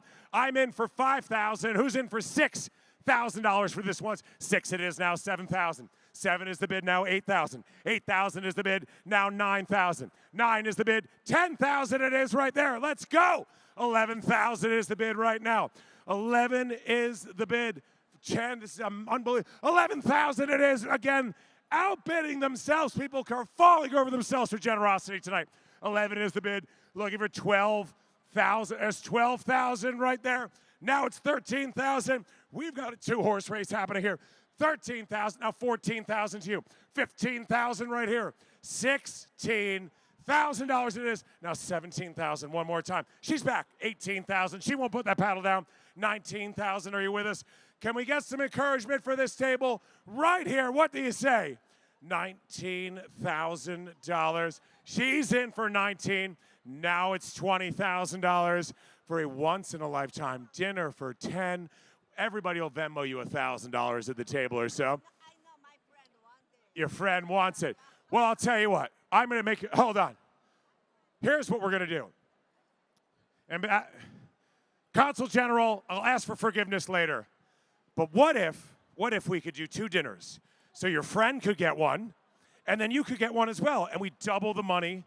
You get your own dinner for 10. She gets her. You would buy another one. So at $20,000, sound good to you? So that $20,000 to paddle 426. And if you will match that bid at $20,000, you get your own dinner for another $20,000. And China, you will do another one. She's in. Paddle 310. So that $20,000. Thank you very much. $40,000. Oh, okay. All right. All right. I think we just one dinner. Okay, I think so. Yeah. All right. Hey, let's hear it for those fabulous bidders, folks. Come on, put your hands together. Let's hear it, and thank you to our Consul General. Here we go. From New York to Japan. This is building bridges once again, folks. East meets west. Here we go. This is Kumamoto, Japan. 4 days. 3-night retreat for 5 people. 5. He's ready to go. Look at this stunning opportunity. Thank you to our friends at Meihodo. I can almost feel the Zen getting in me right now. I can feel the yoga retreat. I can feel it all happening right here. Shh. I'll give you the highlights. You can see them up on the screen, but it's a 4-day, 3-night stay, 5 guests with food and beverage. Don't forget about that. You got the intimate journey of the history of the Meihodo Narakatang Museum of Literature, authentic 2 days of culture. You pick from 4 to 5 activities. She wants this one. 4 to 5 activities. Follow along in your program as well. You have taiko drumming, you've got karate, you've got tea ceremony, you've got so much happening, and you've got an exclusive tour of Mount Aso as well. This is outstanding, and it includes private round-trip ground transfers from Aso Kumamoto Airport as well. Opening bid for this one. Let's keep this going here. Who's in for $8,000 to start this? 8 it is now, 9,000, 10,000 right there, 11,000 right here. Let's go. 12,000 here, 13,000, 14,000 is the bid. 15 is the bid. I got 14 there now. 15 now. 16,000. I need a smile though. He needs to be excited. Need to be excited. There he is. 16 it is. 17,000, and she's standing to be recognized. 18,000. 19. You weren't kidding about the next one. $20,000. 20 it is right here now. 21,000. 21,000. She's back at 21. 22,000. Can I get some encouragement, my friends? Right here. I need you to send it right here to this top table. We've got 21,000. She's standing. 22. He's back. 23. 23,000. 23,000 it is. Now 24. 24. One more. She's in for 24. She was waiting, and then bam, pounce. Now 25. She sat down. What happened? Your dreams are being killed. No, this is the opportunity. This is a once-in-a-lifetime trip. $25,000 is the. He's in for 25. Now looking for 26,000. They're out. They're out. I think it's 2 folks left in it. Do I see 26,000? Is your friend back in at 26,000? If not, 25,000 is the bid in the front of the room. 26, she's back. 27, I know, heartbreaking. Let it happen, he says. I'm out, throws in the towel. You're going to need that napkin, though. Don't throw it. 26,000 is the bid right there. Selling once. 26,000. Selling twice. If I don't see it, fair warning at 26,000. This is sold right there at 26,000. Paddle 3. Yeah, we do a second one.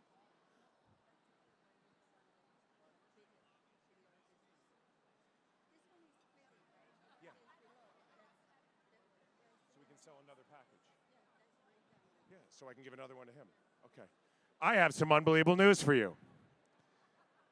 They have their trip, but the generosity and the kindness of this cultural icon and philanthropist, she's offering one more trip if you will match that bid of $26,000. Yes, I need the paddle in the air to make it official. Can you say yes? Yes. Will you say, can we get some encouragement for him? He needs it. Can I see the paddle in the air to make it official? And it's sold right there, paddle 635. You saw your generosity knows no bounds. I take the credit for it. Thank you. Thank you. Thank you, Mariko. Thank you, Thank you, Mariko. Thank you, Mariko, for your wonderful donation. Thank you for 2 trips. I guarantee you guys will love it there. Love it there.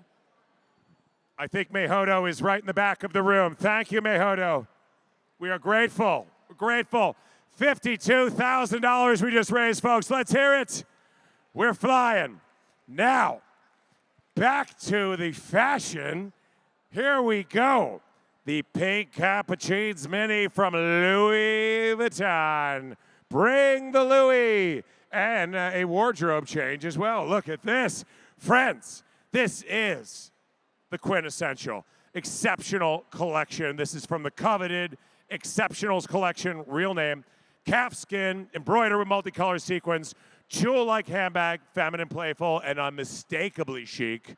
Look at that. We're getting a close-up right of the bag, too. On top of that, not just the bag, folks. Wait for this. A private appointment for 4 people at Louis Vuitton's 57th Street Maison apartment. You can't get in there. You can't buy your way in. We get you in there. On top of that, thank you to our friends at Louis Vuitton and Lin Chen Xiang for this as well. Friends, on top of that, a special luncheon at Louis Vuitton. I didn't even know they serve food there.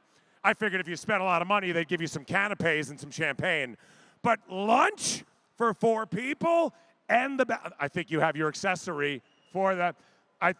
Yes, I don't know if you were whistling because you want to bid or telling people to be quiet. So either way,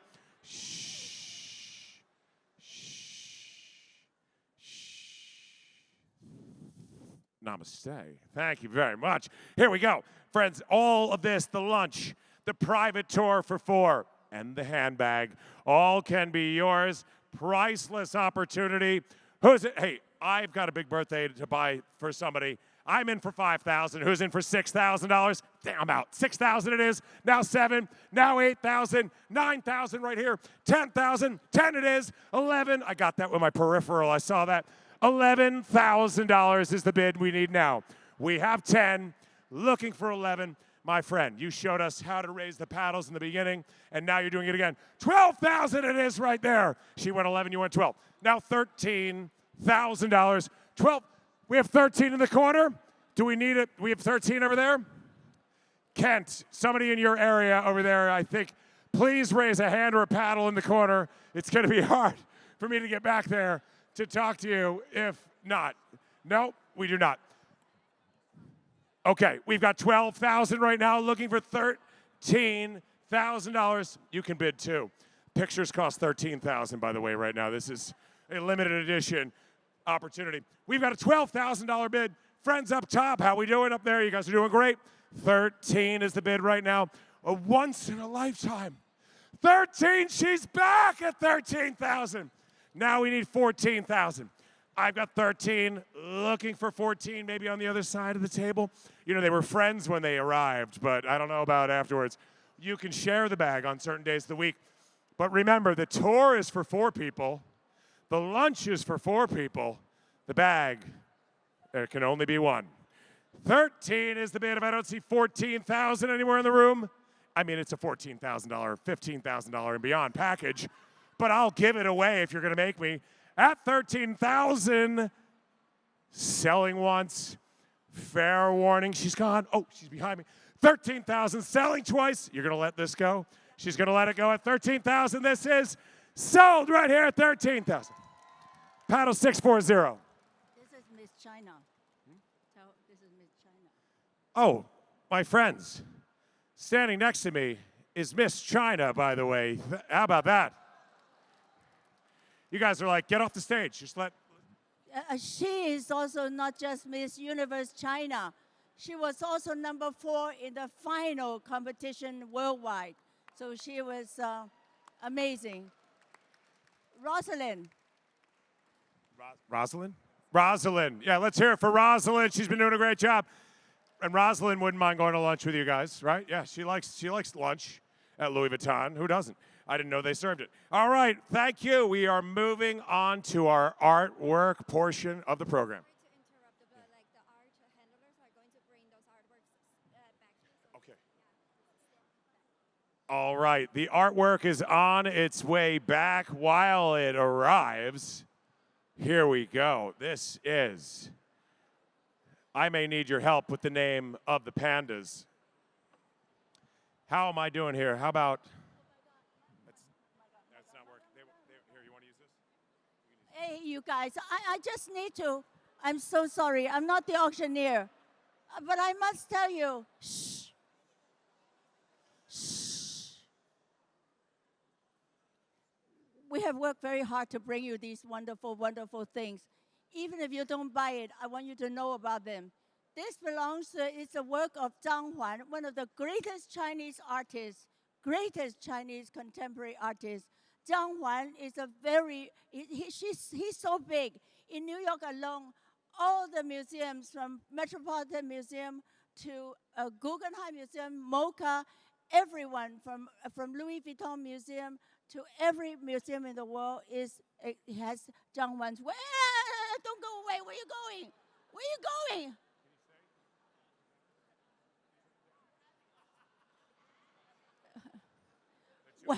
Well, anyway, can they put it in here? I want them to see this. You know, during the World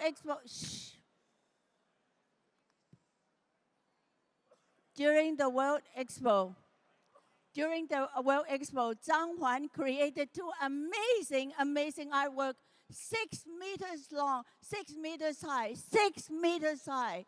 And it was when it was first created, it was a talk of town.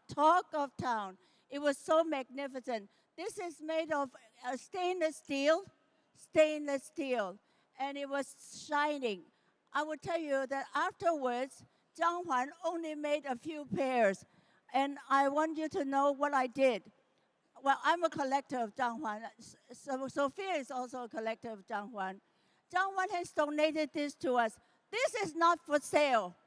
This is an edition of the artist. When he gave me 2 pieces, 2 sets of very much smaller, half a size of this, twice to my charities. The one year I sold 1 pair, small, half the size of this, for $150,000. I don't know how much you guys are going to pay for this, but this one is twice as much as the one that I auctioned off. I hope that you guys enjoyed this. I hope that you guys like this. I want you guys to get this for your home. This is something extremely special. Okay? Yes, thank you very much. Yes. Oh, wait, I forgot. This pair is called Hsieh, Hsieh, and it means harmony and peace. Harmony and peace. The names of the pandas are, am I saying this right? Her, and Hsieh? Hsieh, Hsieh. You guys must buy this for your home. I have my pair in my home. Yes. And these 2, let's give it up for our handlers. They won't let me touch these items. They're so personal, and they're such delicate pieces of art that they cannot put them on the stage. So get a good look at them. And we're going to sell this really fast before they drop them. So who wants to go? We're going to open $5,000 increments for a one-of-a-kind piece, not for sale, only here. Thank you for making this happen. Who's in for an opening bid of $50,000 for this right now? $50,000, and you will have a piece that is also, as you heard, the Metropolitan Museum of Art, the Museum of Modern Art, the Guggenheim, the Saatchi collection, Louis Vuitton collection. Everyone, $50,000 is the bid right there. Paddle 5, 6, 5, $55,000 is now the bid. 55 is the bid. We're moving fast because their arms will give out, folks. So we're on the clock. 55 it is. Do I see $60,000 one more time? To my friends in the back of the room, can we get them some encouragement right now? Do we have $60,000? The value of this value is well over 100. In fact, there's 60,000 right now. Thank you. Now 65,000. We've got 60,000, 65. I think you guys can rest your arms now. You've done a great job. Let's hear it for them before they pass out. 60 is the bid now. Looking for $65,000 right now, friends. If this was an auction at Sotheby's or Christie's, you'd be seeing this. In fact, a smaller pair of these two, those are 6 meters tall. Smaller pair sold for $150,000 for a smaller pair that did not benefit China Institute in our 100th anniversary. I've got a $60,000 bid right now, and hey, if you put this on eBay tomorrow and get $150,000, just send that extra profit back to China Institute, if they can understand. 60 is the bid. Looking for $65,000 for my friends back there. You started us off. Yeah, you're waving. That's a $65,000 wave. Or you're waving at Hsieh. Yes, it costs you $65,000 now to wave in this point in the program. $60,000 is the bid. Do I see $65,000 again, friends? We have a bargain on our hands. This is a collector's month. $65,000 it is. Now $70,000. $70,000. 70 it is. Now $75,000. A once-in-a-lifetime opportunity. 75 it is. $80,000. $80,000 for these two pandas. And we won't, we'll get them to you. Fine art shipping. We won't make you throw them in the back of the Uber to get home tonight. I promise you that. I'm looking for 80. Can I get some encouragement, friends? We need it right here for 80,000. She's in for $80,000. Now let's go 85. 80. He's back at 85. $90,000 for this package. You know the value. This is an incredible moment in time. If we were down the road at Christie's, yeah, 90,000. Does that sound fair? Yes. One more time at 90, because I know where he's going next. Does that sound fair? Now, can we get some encouragement? I need it right here, folks. What do you say? Last time I'll ask for it. She's in for 90. 100,000. This is a $100,000 package. You know it is. This is the moment we're going to make in honor of, what's that number? Hsieh, is that 100? 100. 100 is the number in honor of 100 years, and this room will go absolutely bananas for your heroic efforts right now. Could we see a bid of 100,000? We're thinking about it right now. He's on the phone with an art appraiser. He knows it's a good opportunity. Just put that paddle in the air at 100, and we're taking it home. And there it is, $100,000 in honor of 100 years. It's symbolic and historic. Do I see 110? She's out. 100,000 is the bid, selling once. Fair warning, 100,000 selling twice. And in honor of 100 years, sold right there at paddle 6, 3, 5, $100,000, my friends. Here we go. Back to the jewelry. Thank you.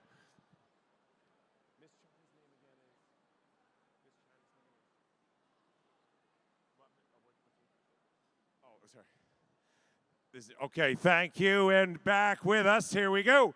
The ultimate. Rosalind is back with us again. Rosalind, thank you for joining us on stage again.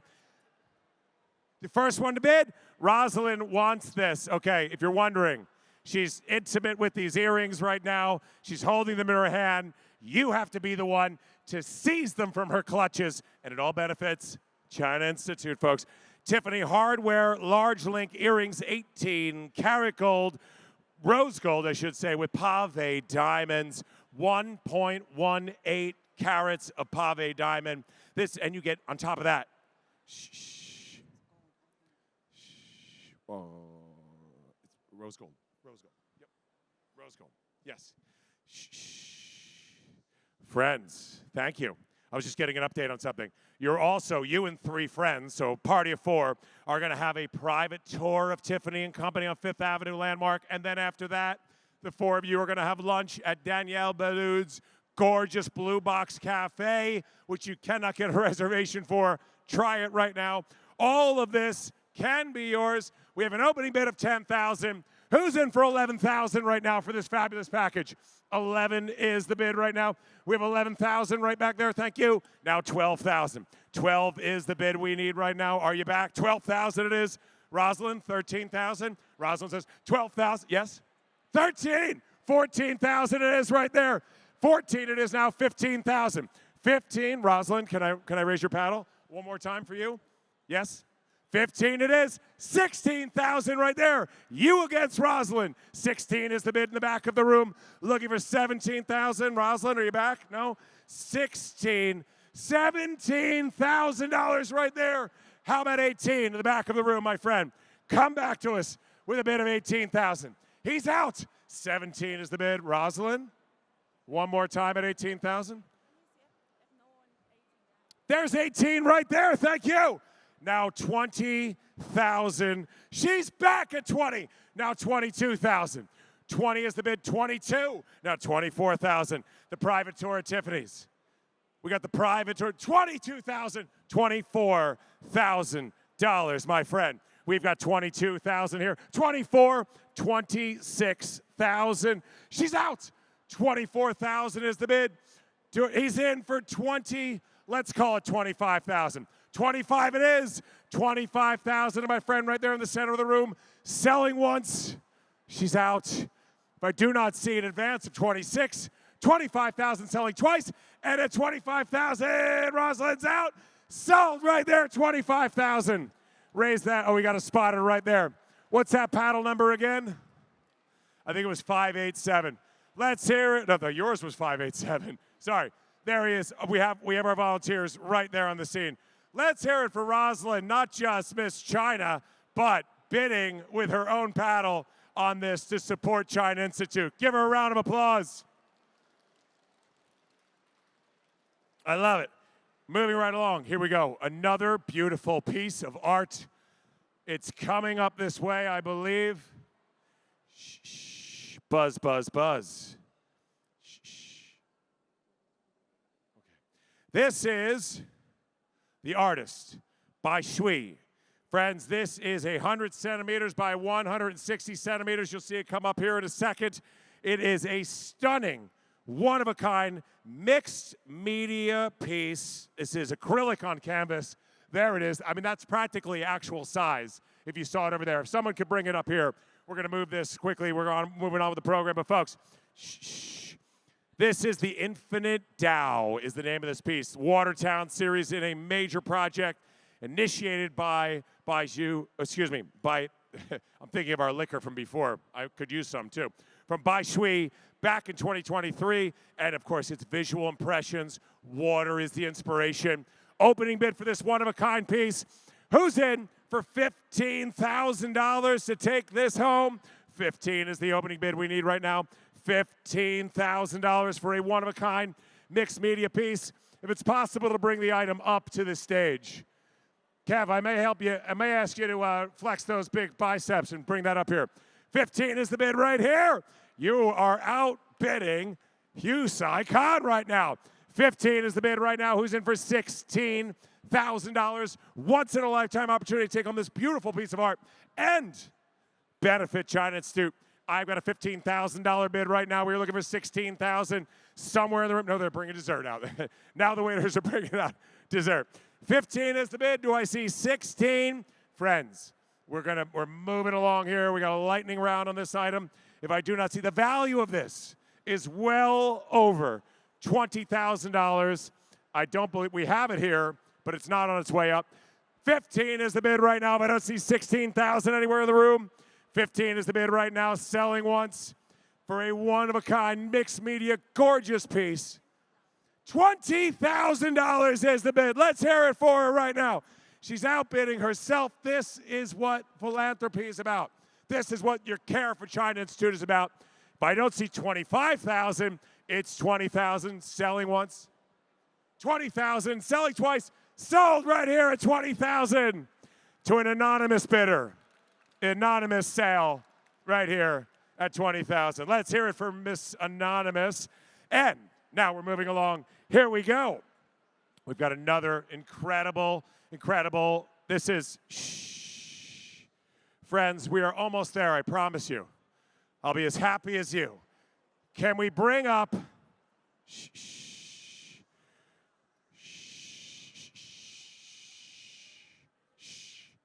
Everyone is talking about Mahjong right now. Everyone.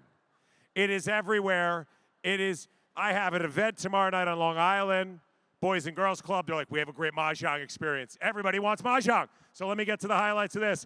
Hermes takes Mahjong to a different couture bespoke level because you have the Hermes Macau Mahjong game. It's going to transform the centuries-old game into an elegant art piece. You've got natural mahogany, solid box, this beautiful box, and then inside is the Epsom calf skin and 144 engraved sycamore maple tiles. On top of this, shh, you're going to want to hear this next part. You're not only going to get this Mahjong set, but you're going to be invited to the home of Anla Chang, who is going to invite you to her Fifth Avenue apartment overlooking. Anla, where are you? She's table 8. She's right here. We are going to go to her home. She's going to invite like 4 people to come over. We need people all around the board, right? So about 4 people come over. We're going to have some refreshments. Sound good? She's going to make Mahjong-style food. Yes, to go with the game. Fifth Avenue apartment. Friends, this is an unbelievable, historic apartment. All of this is yours. Who's in for the Hermes Mahjong set and a once-in-a-lifetime opportunity to go to Amla's home? She's opening the doors. She's like, a stranger could win this, but that's how much she cares about China Institute.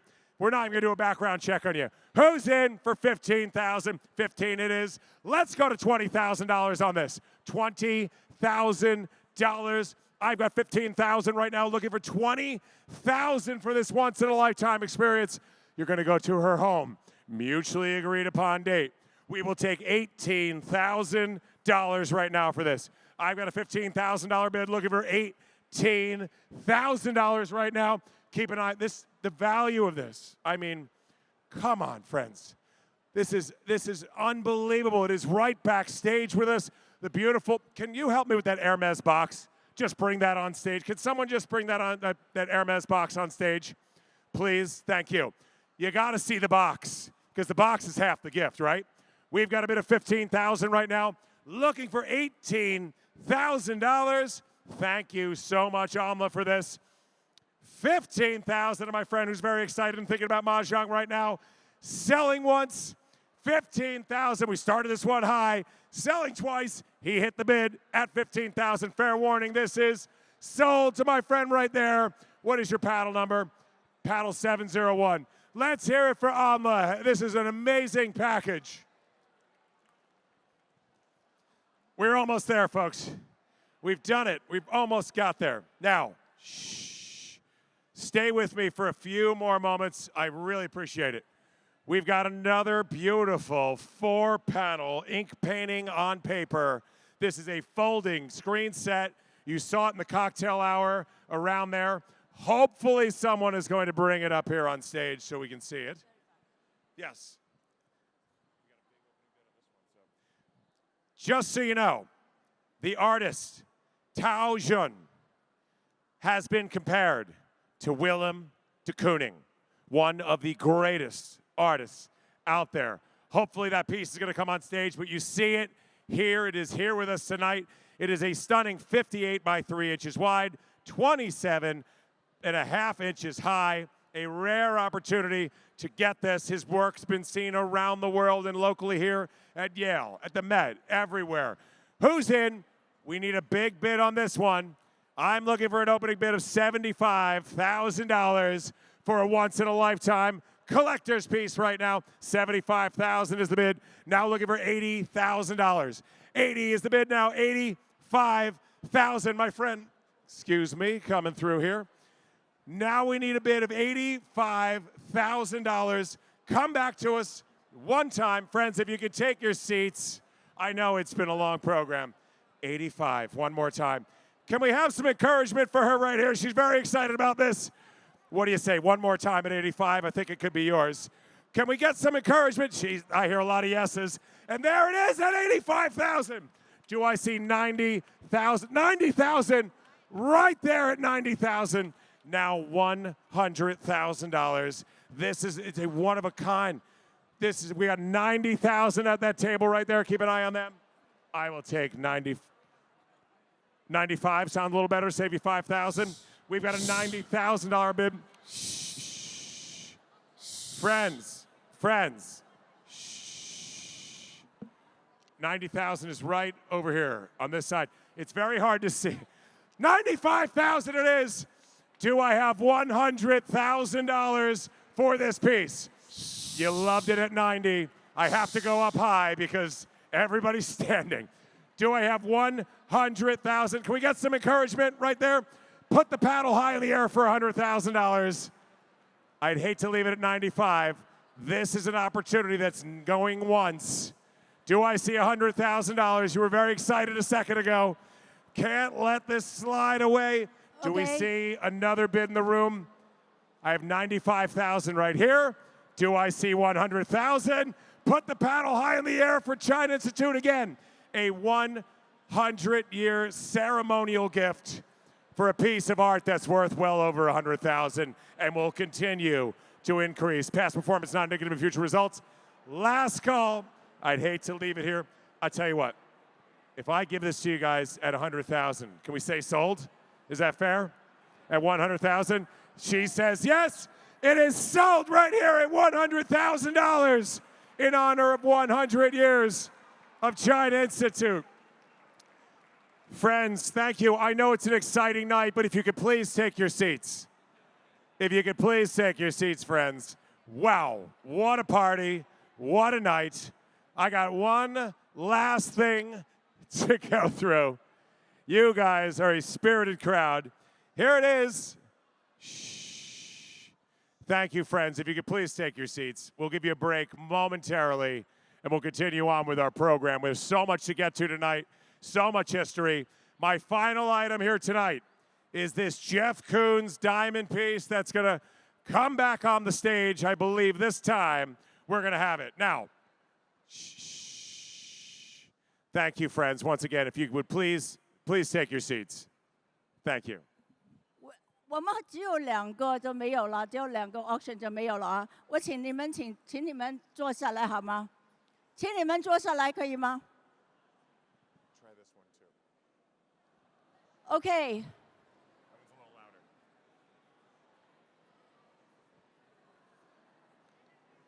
你们可以坐下来吗？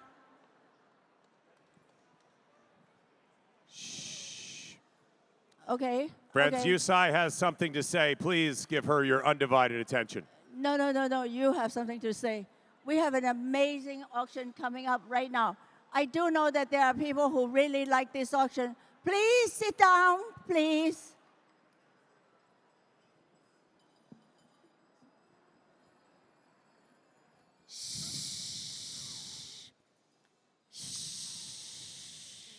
This is a very special auction. I'm sorry, I'm taking over a little bit. We are 100 years old, right? There's another extremely important brand name, which is also 100 years old. We are Chinese Institute family. This is the Ferragamo family that is giving us a very special trip. This is a trip for us to enjoy their hospitality. Maybe you can continue? Thank you very much, Hsieh. You set it up. Celebrating 100 years of Ferragamo and 100 years of us. You're going to start in Milan with a stay at the Portrait Milano, Ferragamo's breathtaking 5-star hotel. Then you have cultural experiences, dining, and rare access to the Ferragamo universe, including the Ferragamo Museum, behind-the-scenes moments. Then to Florence and Tuscany. What? Yes, where that includes the magical Il Boro, the Ferragamo's family medieval village, and their winery, and they restored the entire village. It includes luxury accommodations, curated experiences, your meals, your transportation, wine tasting, and the warm hospitality, and the insider's look at the world of Ferragamo. Who's in for this one? Hey, I wouldn't mind going myself for $25,000 or $30,000. The next bid is $35,000. 35 it is now. 40,000. 40 is the bid now. 45 right here. 50,000 is the bid. 55,000 to you one more time. She's in at 55 now. 60,000. 55 is the bid. Looking for $60,000. Let's go, folks. Ferragamo, 100 years. What an opportunity. 55,000 is the bid. Looking for 60,000. Where did those bidders just go? 55. The value of this, first of all, is priceless. You're not getting it. It is be well over 60+ thousand. 55,000 to my friend right here. Do I see 60,000 anywhere in the room? I'd hate to leave it here at $55,000. This is for 4 people. Split it 4 ways. 4 people, Yeah. all the food, lodging, transportation, all of it. And we are the guests of Ferragamo family. We've got a $55,000 bid looking for 60, just 15,000 apiece for a once-in-a-lifetime trip behind the scenes at Ferragamo in Italy. Not at the Ferragamo store on 5th Avenue. We're taking you to Milan. We're taking you to Tuscany. We're going to their winery, the medieval villages. 55,000, and my friend right here is very excited. They're selling once. 55,000 twice. Fair warning at 55. This is sold right there at $55,000. Great Cheese buy, paddle 713. Yeah. Now, as I was saying, I have one final item. One final item. This is very special item. Hsieh, tell us about the very diamond. special. You know the most important artist in this country? His name is Jeff Koons. You guys know that? His dog is sold for $91 million in auction. Do you remember? And at Christie's. Yeah. This is Jeff Koons. Jeff Koons gave us a very special gift. It's called the Red Diamond. You know, he won't even let me touch this. This guy. Okay, I move it around because it's called the Red Diamond, and it's one of his signature pieces. And he's donated to us for our centennial. And also there's a box that comes with it too, right? And the box itself, he signed it. He signed a box for us. And then on top of which, you know that it's impossible for you to go to see Jeff Koons' atelier, right? It's impossible for you to see it. But he has generously donated a special trip for 10 people to go to his studio to see his workshop, which is amazing. I've never heard him do that before. So this is a specially signed piece by Jeff Koons. So you take over. Thank you. Yes, a behind-the-scenes tour at his studio for 10. That is where the magic happens. That's where the think tank is. He doesn't want anybody seeing that. He's going to say, please put the phones down. These are all my concepts. You're there with 10 friends, and you get to, is that, how heavy is this one? It's lighter. It's like she spoke up. She goes, this one's light, and he's got it. So, friends, this is a limited edition piece. It is 12.5 by 5.5 by 12.58 inches all the way around. Comes with a limited edition box. Can you lift it up like the Lion King, baby? And there we go. To really see that, you're going to get a one-of-a-kind piece, and it is in honor, and he made this here just for us tonight. Who's in for this one-of-a-kind piece for $80,000? What a bargain right now when his pieces sell for $91 million. The rabbit that was, and the balloon dog was $58 million. So between those two pieces, $159 million between two pieces. And you can have one right now for $80,000. That's like telling you I have Bitcoin for you right now at $3. Yeah? You see what I'm saying? Even less. $80,000 for the Jeff Koons. This is my final item I'm offering tonight.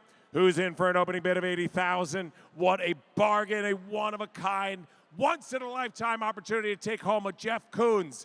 And if you go down the street to Christie's, you go uptown to Sotheby's, you're going to pay 40x that amount. $80,000 is the bid right here. Thank you. Let's go $85,000. We're going up at $5,000 increments, looking for $85,000. It would be great if we had another $100,000 item in honor of 100 years. I've got $80,000, looking for 85 anywhere in the room. 80,000 is the bid right now. If I do not see, we're going to have to close this out, folks. I'm out of time. Selling once, and look how excited he is. He knows it's a deal. Selling twice. Fair warning at $80,000, a priceless Jeff Koons piece. $85,000 last second. 90,000. 90 it is now, 95. Let's do another 100 piece. 95,000, my friend. Still a bargain, and you have the bragging rights that you outbid him. Oh, you love that. Can I get that paddle in the air one more time at $95,000? This is it, the final moment for glory.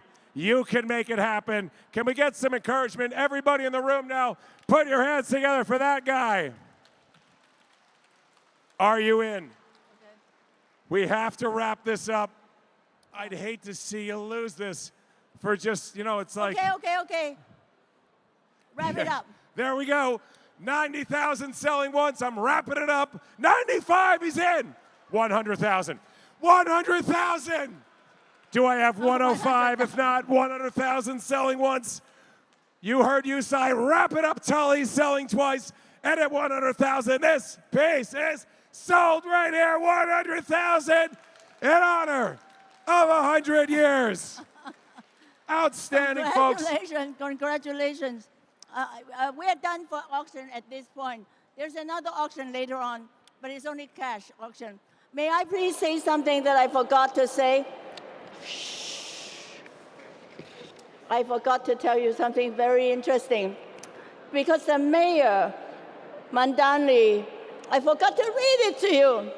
He says, I hereby proclaim Thursday, May 28, 2026, in the city of New York as China Institute of America Day.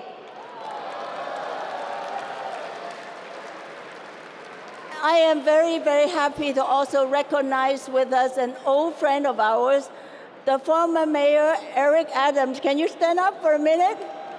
Eric Adams, welcome, Mayor. So now I think I'm finished for now. I'm finished for now. All right, let's give a round of applause to Patrick Tully. Thank you so much, Patrick, for the auction. We raised so much money for China Institute this evening. That's really wonderful. Hsieh, there is another auction Hsieh is telling us. But Hsieh, if I didn't buy that Jeff Koons myself, I was going to propose to you with it. I could have sang you songs. We had lots of things we could have done. All right, folks. We have a very, very special performance for you this evening.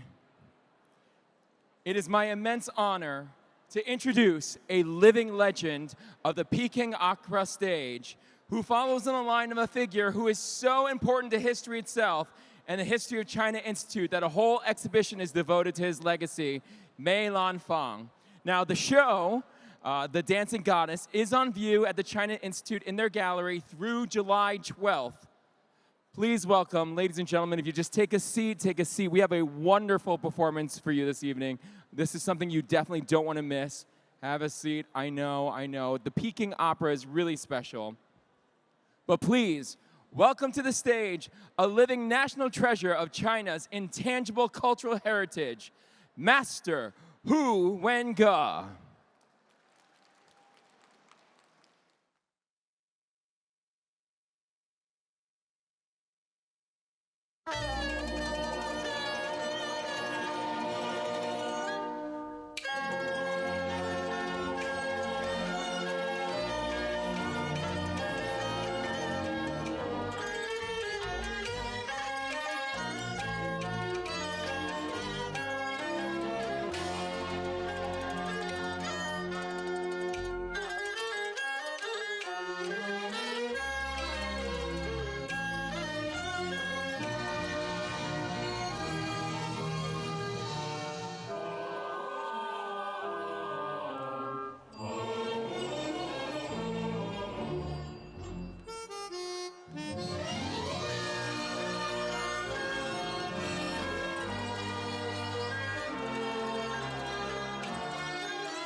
谢谢，谢谢。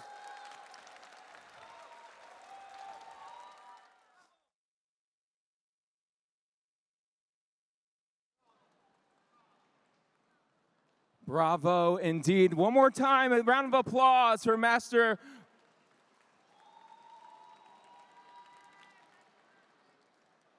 All right, I know we're well fed now. Dessert course is around the corner, but we have a couple more things to do this evening.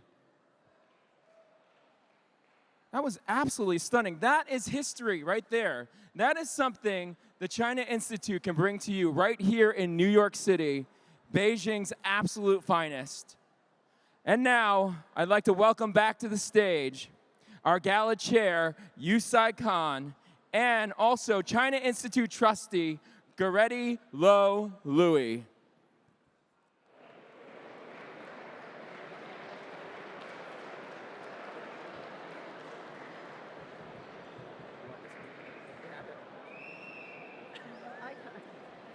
Hi. I want. I don't want to step on you. Don't worry. Ming, Eva. They're wonderful friends of mine.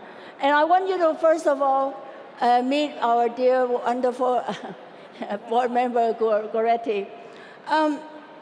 Eva, come up. I want them to see how beautiful you are. And Ming, Eva is one of my dearest girlfriends. And I know I am only one of many because Eva is so loved, and so generous, and so good to her friends. She is beautiful, elegant, great fun, and also a woman of real substance. While her husband, Ming, is truly brilliant, Eva shines entirely in her own right, and her own vision, her own friendships, and her own very significant impact. She is the co-founder of the Hsieh Family Foundation, which has contributed millions and millions to education, science, medicine, the arts, and East-West cultural exchange. She's a major, did you hear? Shh. She is a major supporter of scientific research. You can ask anybody here. And innovation, and a passionate champion of contemporary artists. And she has a truly impressive art collection. Fantastic. And now for Mr. Ming Hsieh. He is a remarkable entrepreneur, engineer, inventor, and philanthropist.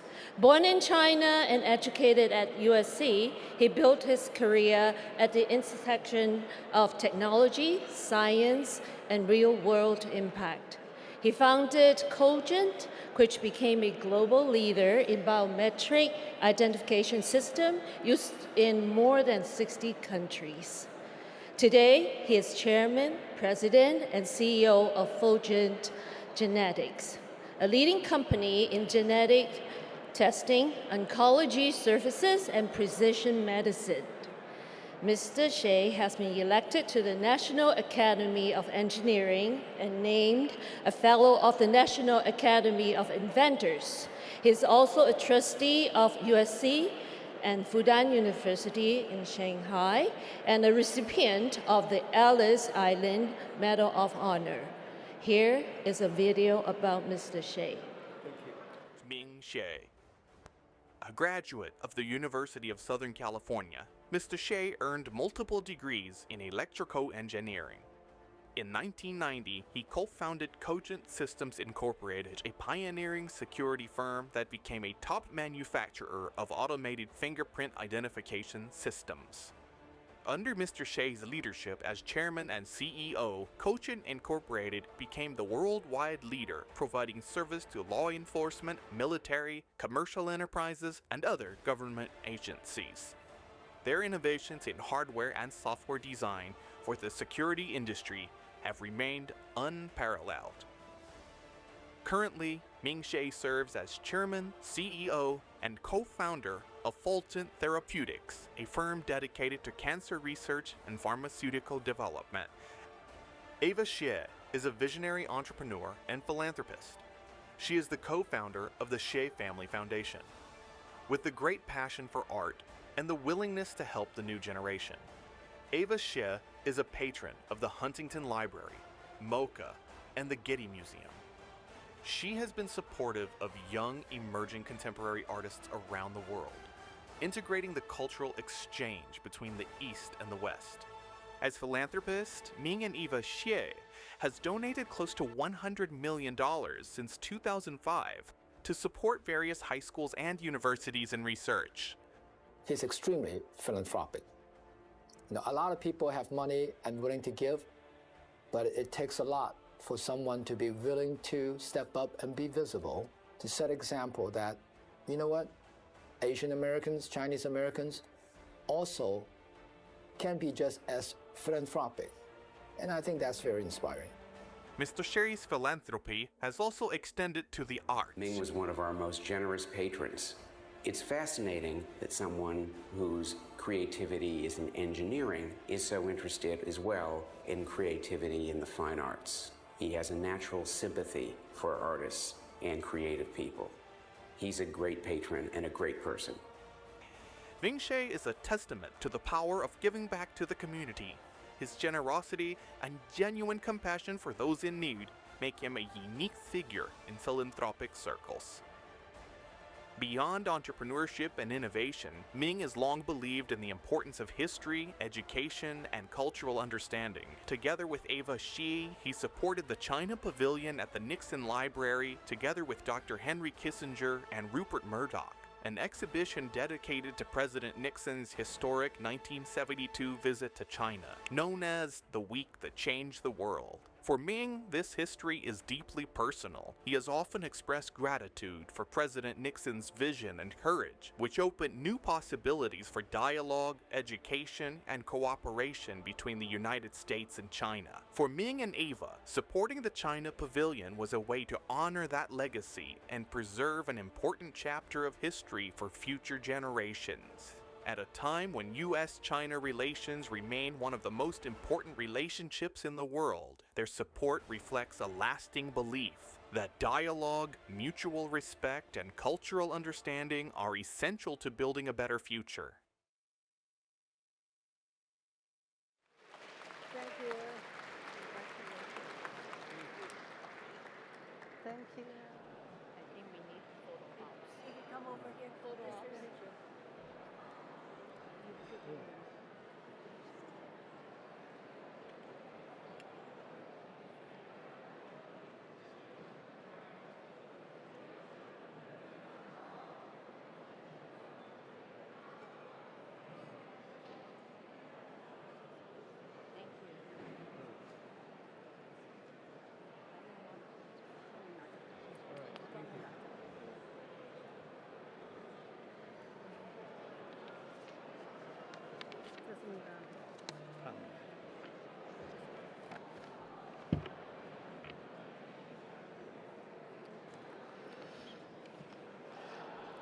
Good evening. Distinguished guests, friends, colleagues.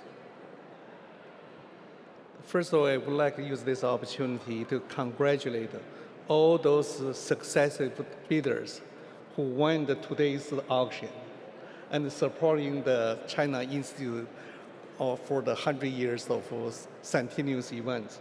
So thank you very much for your generosity and open your wallet to support this Centennial events.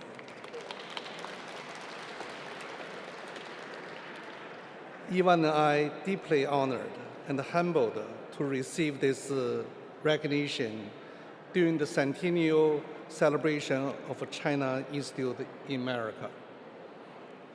We would like first to express our deepest gratitude to Hsieh Kan, George Ge, Ken Swick, Board of Trustees, and everyone at the China Institute for this extraordinary honor.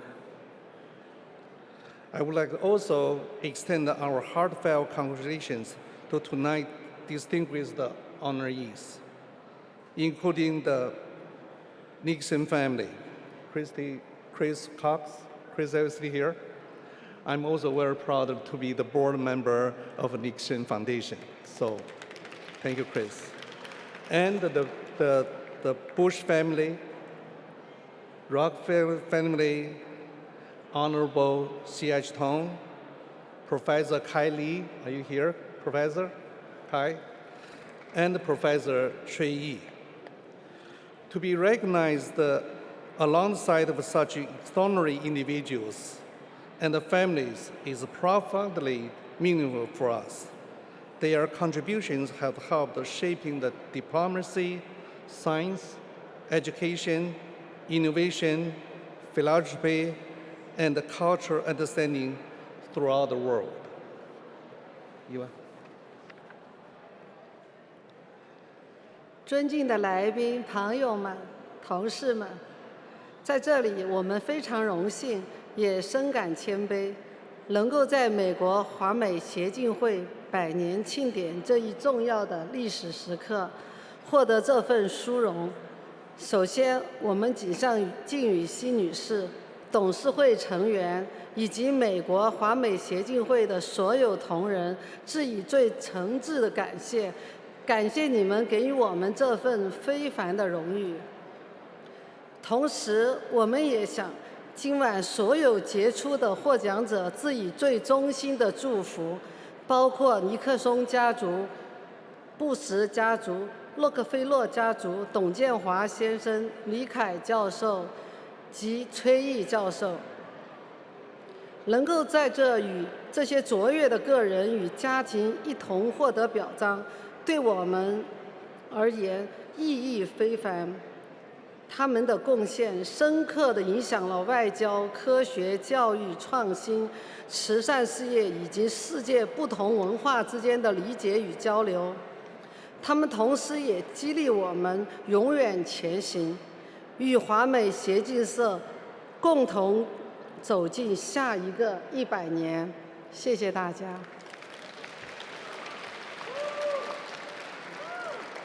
Now finally we got someone who speaks Chinese. And by the way, since we have a lot of scientists or engineers in the room, currently if you talk about the digital token, the Chinese language is one of the most efficient way to search a subject because it consumes less electricity. But tonight is not simply a gala. It is a celebration of one of the 100 years of building bridge between the culture and the people. For a century, China Institute has represented a powerful and enduring belief that civilization can be better understand one another not only through the politics, economics, but also through education, culture, scholarship, art, and most importantly, human relationships. That belief was reflected in the historical opening between the United States and China in 1972. Like many people around the world, Ivan and I deeply admire President Nixon's vision and courage, along with Dr. Kinster's extraordinary diplomatic wisdom, which made it possible that historians have called the week that changed the world. Although the United States and China have different political systems and cultural traditions, that historical opening demonstrated that our shared interests and common humanity are far greater than our differences. It created a foundation for dialogue, education exchange, economic collaboration, and mutual understanding that benefited not only both nations, but the entire world. Like many people in this room, that opening also changed the course of our lives. For many years ago, Ivan and I came to America with a dream, determination, and deep gratitude for the opportunities this country provided to us. Along our journey, we learned something very, very important. Technology may connect networks, but the culture connects hearts. Innovation might create industries, but the education and compassion create the long-lasting human progress. To express our appreciation for the extraordinary legacy, Eva and I were honored to join Dr. Kissinger and Robert Murdoch in supporting the endorsing the China Exhibit Hall at the President Nixon's Library and Museum, the week that changed the world. Through Family Foundation, Eva and I also be privileged to support higher education, scientific research, biomedical innovation, engineering, and cultural understanding between the East and the West. So we believe the cultural exchange is not only to be preserving history, but also inspiring imagination, empathy, hope, and humanity for future generations. At a time when the world often feels increasingly divided, organizations like China Institute remind us dialogue still matters. Mutual respect still matters. People to people's connections still matter. We're deeply grateful for our families, friends, mentors, colleagues, and partners who support us throughout our journey. Even I remain optimistic about the future, about the continued growth of constructive U.S.-China relationship through greater understanding, respect, connection between our people. I believe the next generation, when empowered with education, opportunity, creativity, and compassion, can accomplish extraordinary impacts, helping to build a more peaceful and hopeful world and carry forward the spirits of cooperation and cultural exchange into the next centennial. Thank you very much, and enjoy the rest of the evening.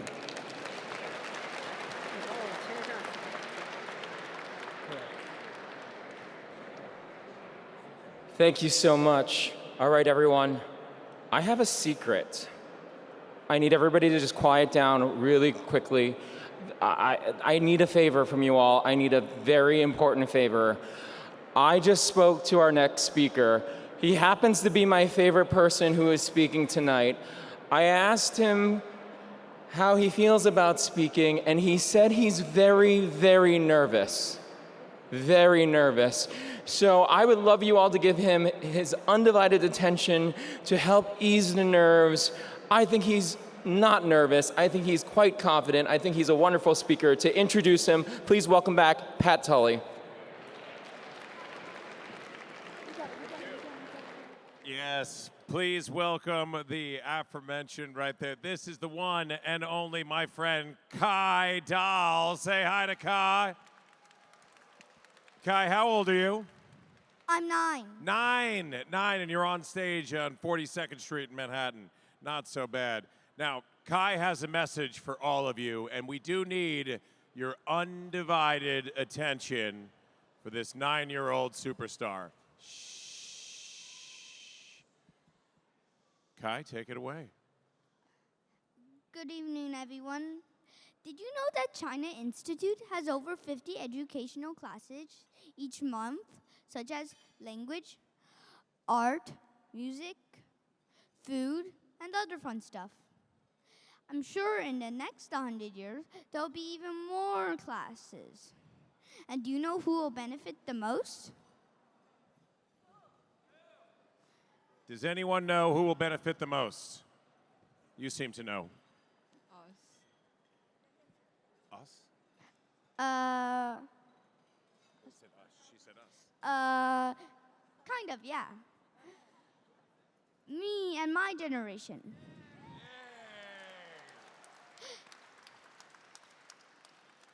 So thank you, all of you, for helping us. Please. What's in your pocket there? Drum roll, please. Donate. Donate. There it is. Let's hear it for Kai. So now it is time to donate, folks. I don't have any more once-in-a-lifetime trips to go to Japan. Kai, you want to hang out for a second here and help me get these people get their paddles in the air? I don't have any more Hermes Mahjong tiles, but I have the opportunity for you to support the next generation. So who will step up right now? And I'd love if we could raise $100,000 right now with gifts of $25,000 for China Institute. Put your paddle high in the air. Thank you, paddle 753 in the back of the room. Let's hear it for 753. Here we go. Let's go. We need 3 more friends right now at 25. Thank you, paddle 312 in the far corner by the screen. 25,000. That is $50,000. Kai, you're inspiring these folks right now. You're making this happen. Who else is with me? 2 more gifts at 25,000. And I believe, Melissa, we have a slide because we have a gift offering from our friends. Yes, we have. I'm just hearing this in my ear right now. We've got Mao Tai wine available as well from our friends at Diamond Hong for everybody who donates over $1,000. Paddle 323 is in for 25,000. Thank you, 323. You didn't win that item before, but this is more. One more gift gets us to 100,000.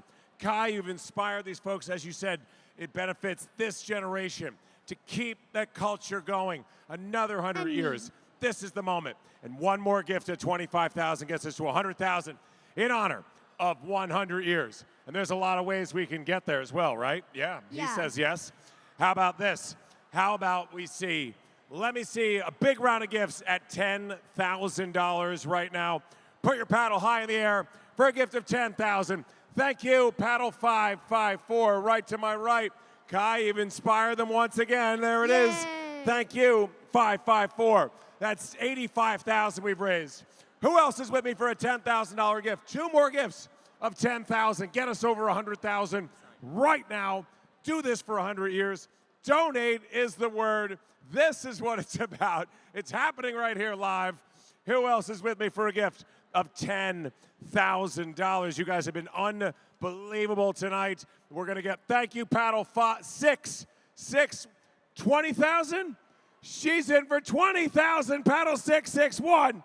Kai, thank you. You just got her, you inspired her for a gift of 20,000. We are now at a $105,000 and climbing. Let me see, 5 more friends. Give it $5,000 to get us to 130,000. Thank you, 593 right there. Thank you in the center of the room. We see you there to my friend. 593, there's one.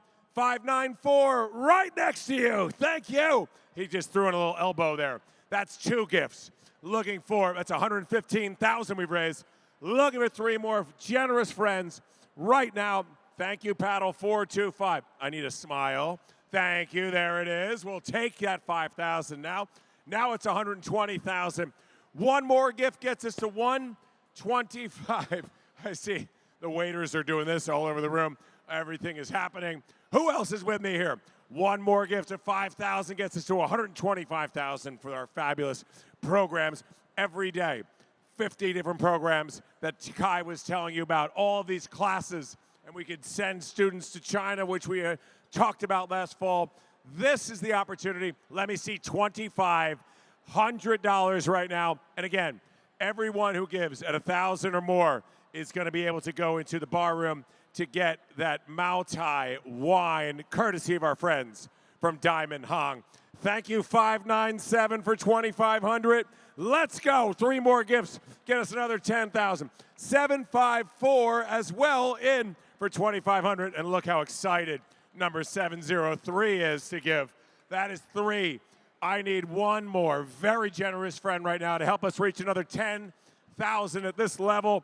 Come on, folks, that's be 135,000. And thank you to the very happy paddle 704 who just could not wait to get us there. That's 135,000. Now, let me see a rousing round of gifts of $1,000. $1,000 right now. 10 more, maybe 20. 299 on this side of the room. 294 as well. 615 right here. Our volunteers are going to be rolling to you. Keep those paddles in the air even if I call your name. 460. That's 4 on this side of the room. Kai, you've done a great job. I'm looking for 6 more generous friends. Who's with me to help us raise another 10,000 right now? Thank you. 458 and 459 right there. That's 6. Thank you. He's on the case. And 466 as well. That's 7 gifts at $1,000. 3 more. Thank you. Look at these 2 in the corner. 318 and 378 in the corner at the corner table. Outstanding. That is 9 and paddle 570. Let's hear it for 570. She gets us to 10 gifts. And 317 gets us to an 11th gift at $1,000. Thank you. We are on our way to 150,000 in just a moment. Who else is in? We need 5. We need 4 more gifts of 1,000 to get there. And there are so many great ways we can do it. In fact, think about this, Kai. You're good at 9-year-old math. If everybody gave $500 right now, we'd only need how many? 8. 8. That's right. 8 gifts of $500 right now gets us to 150, and we close this out. If you're a guest of someone, say thank you, put that paddle high in the air, and say thank you for your beautiful dinner tonight. Who's in for $500 right now? We need 8 very generous friends, or 1 incredibly generous friend at 4,000, and that gets us to 150 right now. If I see a friend that wants to top this off at 150, we're going to wrap this up in just a moment. Right now, we're at just under 150,000, and we are out of time. Last call for gifts at $500. What a night we've had. What a generous room. 539 is in for $500. Who else? We need a few more generous hands to tick this over the top. And thank you, folks. And 763 right there is in as well. We are 3,000. And right here, number 636 and 445. There we go. We need $2,000 right now. Someone raise that paddle. You're in for 500. And that one right there, can you raise that paddle high once again? Let me see it. We got it there. I need $1,500. We're so close to 150. Wrapping it up. Will someone raise that paddle and be that hero to get us there for $1,500 in honor of Kai, in honor of this great kid? Thank you guys so much for your incredible generosity. Give yourselves a gigantic round of applause. Absolutely generous. We love you. Thank you for helping us celebrate in fashion. Kev, back to you, my friend.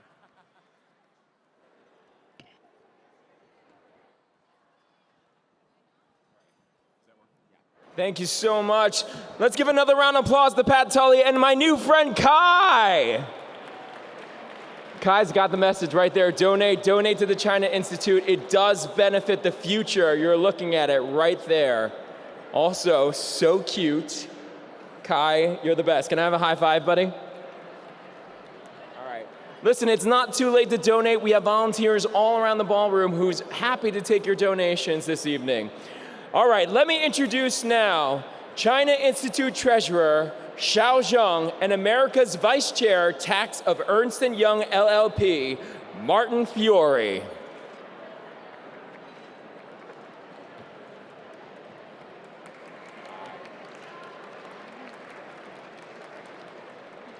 Good evening.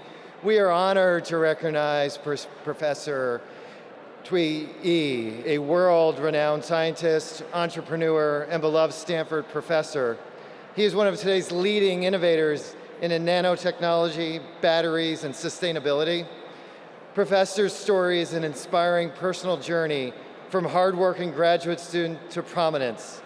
Also a member of the U.S. National Academy of Sciences, Professor has transformed cutting-edge scientific discoveries into real-world solutions with global impact. He's a model for young scientists and business minds alike. Please join me in watching a video of Professor's outstanding work.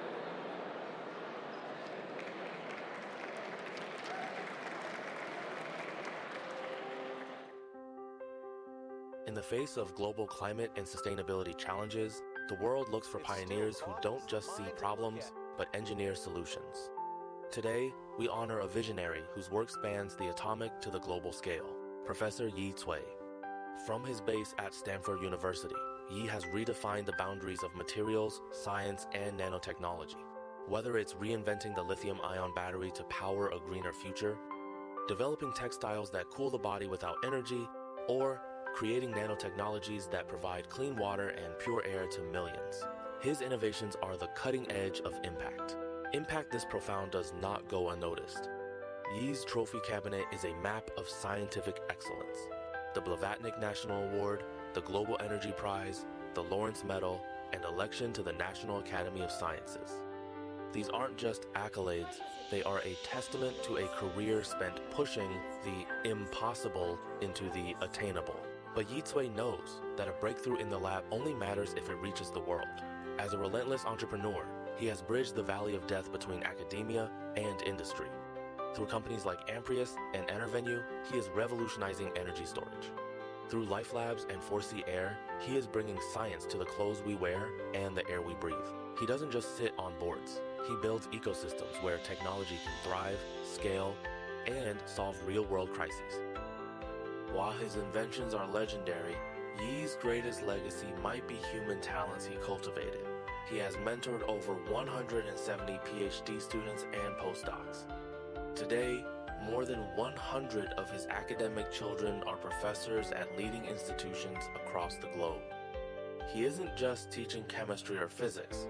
He is teaching a new generation how to think, how to lead, and how to change the world.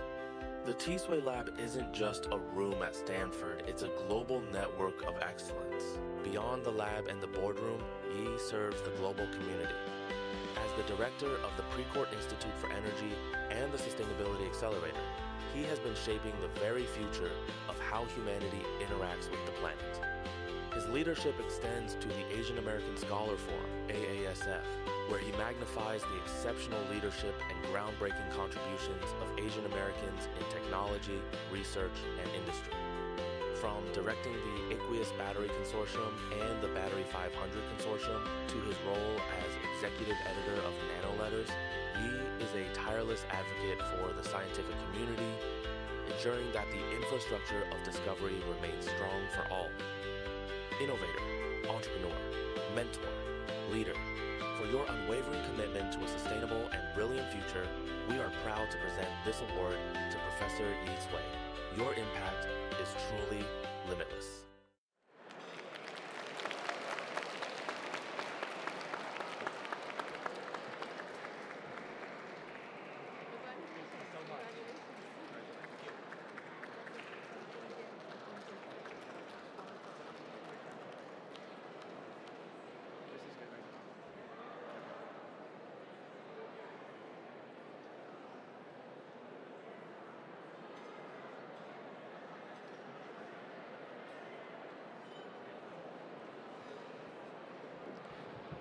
Good evening, New York.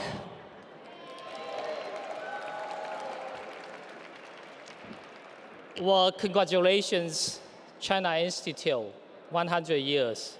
Guess what? I have a very special feeling. This year, I turned half a century young. China Institute just turned 1 century young. I feel like this is a birthday gift to me, giving me this award. It's truly a great honor tonight. Let me share with you a very strong feeling.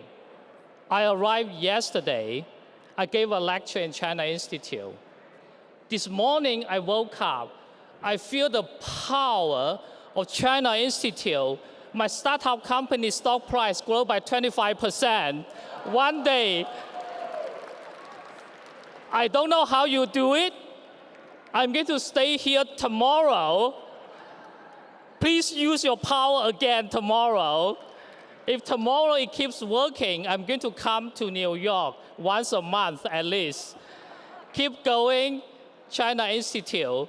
After 100 years, I think you have infinite amount of power to make great things happen. Look at the legacy of the past 100 years. Look at the people you have. And remember, I was a student. I grew up in China. I was a student in China. I look at some of the people you have right here.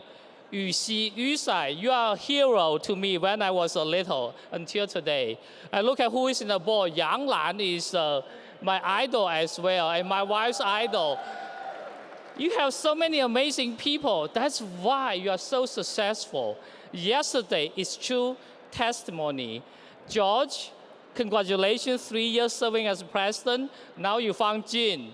Jin, your work just started. So it's going to be very exciting for the next, I don't know how many years.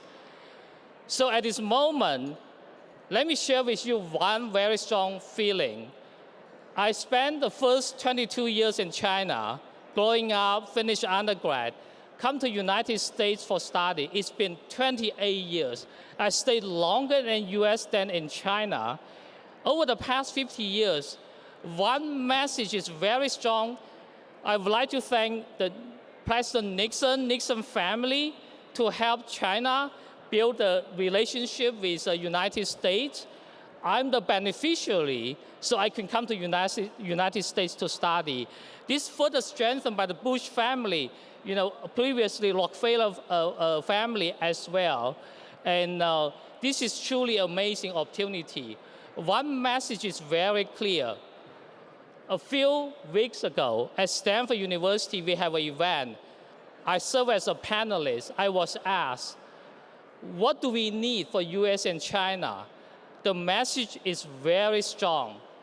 US needs friendship with China. China needs friendship with US as well. With the friendship between these two countries, it's not only good for the two countries, it's going to be good for the whole world.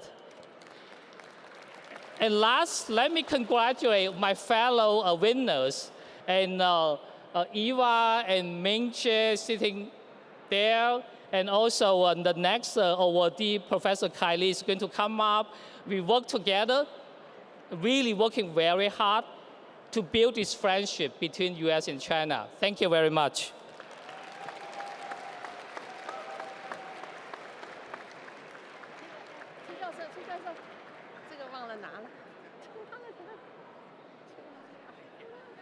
Don't forget the award. That's what we're here for. Okay, these next two presenters are absolute style icons in my book.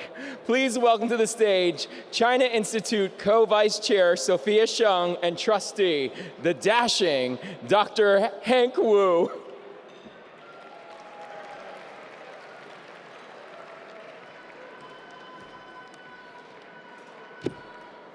Psst. 大家好，吃饱了没有？好不好玩？好不好玩？ Okay, so I flew in from Hawaii with a bunch of my friends from Hawaii. So in Hawaii we say aloha. Okay, ladies and gentlemen, I'm Dr. Hank Wu, and I'm really privileged to introduce tonight's final award recipient, Professor Kylie. Now let me ask you, Sophia, how many of you have heard of AI? Yes? How many of you use AI? Okay. Dr. Lee is one of the great pioneers of modern computing. He's a renowned Princeton professor. He's a visionary whose work has shaped the foundation of today's AI revolution. Think about the importance of that. But here's the amazing thing that I learned about him. When he grew up, he did not have a formal high school education. He worked at a metals factory, and he taught himself mathematics and science. He taught himself that because he was driven by an extraordinary determination to learn and to excel. Think about the implication and significance of that. Today, he is recognized as one of the world's most influential computer scientists. As a co-founder of Data Domain, he completely transformed the concept of global data storage infrastructure. And that little company he started actually sold for over $2.4 billion. But that's the least of his accomplishments. Through his groundbreaking contribution to ImageNet, along with many other leading scientists in the world, it really set the foundation for the modern era of artificial intelligence. And together with Dr. Chee, that we just honored, he's also a co-founder of the Asian American Scholar Forum. So I would say his life is the most powerful testament to the limitless potential of the human spirit. Dr. Kylie, where are you?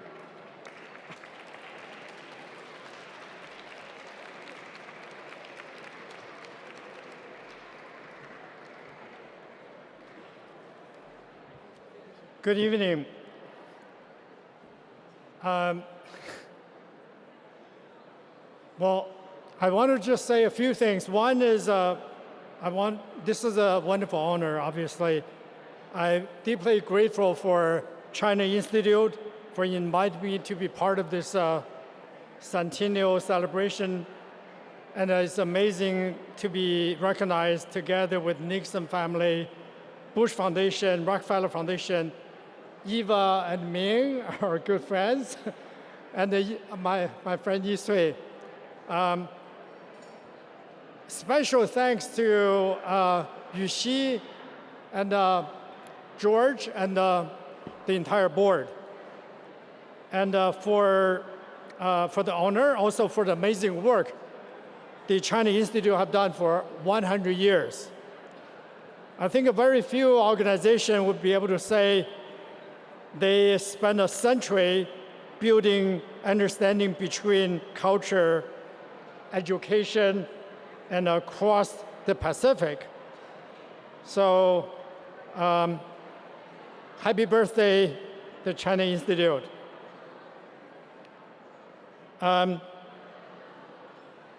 Receiving this award made me feel especially meaningful because my life journey would be unimaginable without the connection between China and America. I think as the introduction mentioned, I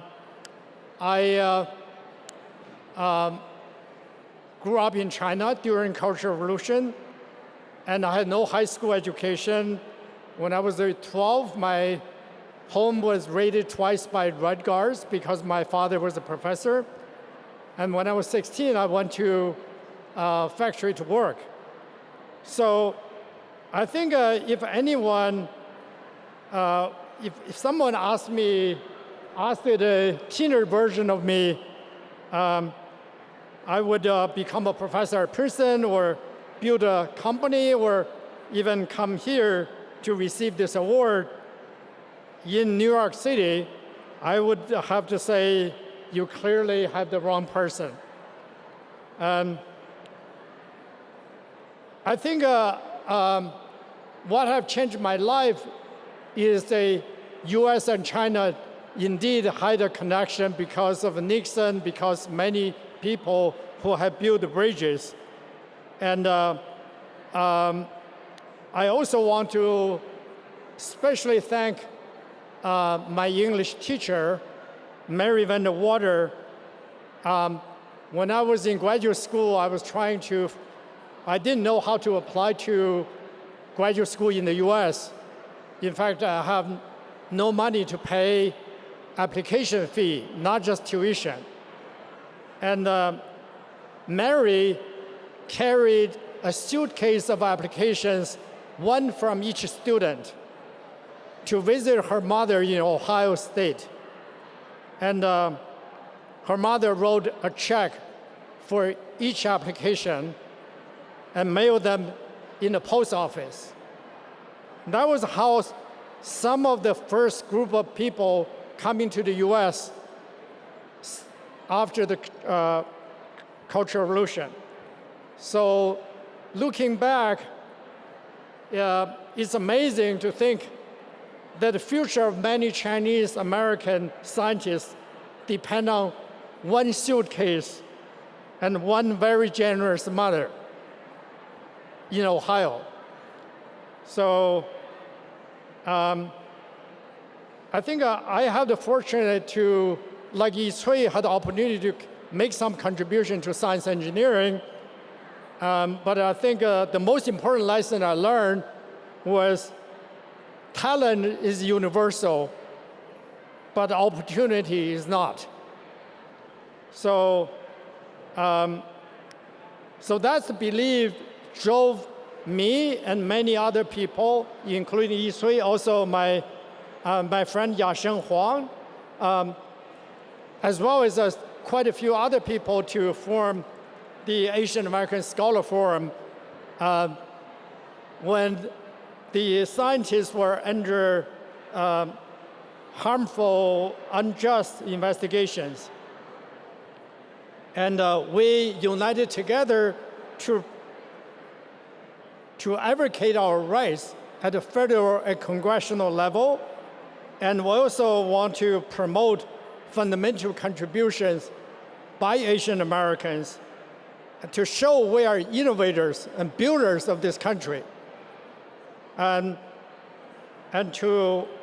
together we can make a better environment for our future generation and to make a non-discriminatory environment for us.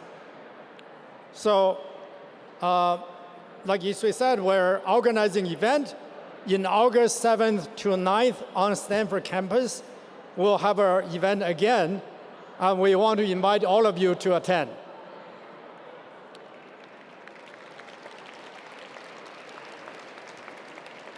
Thank you.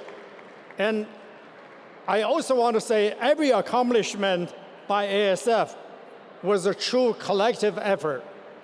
So this honor truly belongs to everyone in the organization. It shouldn't belong to me. And I want to thank all of you, and not only for this honor, but also the belief in education opportunities and human connections. So it's also very special tonight because my wife is here, and she always supports all the nonprofit work I've been doing to help the community. And finally, I want to say that I want to thank you for all to prove that someone without high school education can still get invited to the Centennial Gala, and as long as there's no diploma check at the door. Thank you.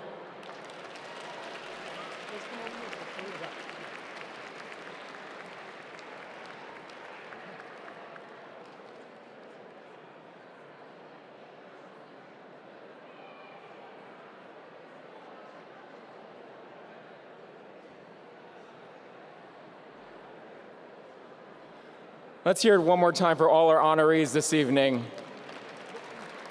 Ladies and gentlemen, it's been a long night. I'm so glad you stuck around. Let us welcome back to our stage our gala chair, Hsieh Khan, and China Institute trustee, Lan Yang. Okay. Anybody who knows who Yang Lan is, please say hi. That means 100% knows who Yang Lan is. Okay, Yang Lan, thank you for coming all the way from Beijing. We have 40 years of friendship, and I'm so happy we're making history again. Well, I'm so impressed by your tireless efforts and so many details particularly paid attention to. And ladies and gentlemen, let's give another big round of applause just for Hsieh, for her, for such an effort. And also, I have to say that in my career, I looked up to Hsieh as my role model, who has been a pioneer as a women professional in the industry of media, and then in business. I remember I watched your show and wondering how fulfilling the life would be if I could also go around the world and tell the stories about people and cultures, and that ended up to be much of my career work too. And I owe Hsieh great gratitude on the personal level. Yeah, tell them. I met my husband Bruno at Hsieh's place 31 years ago.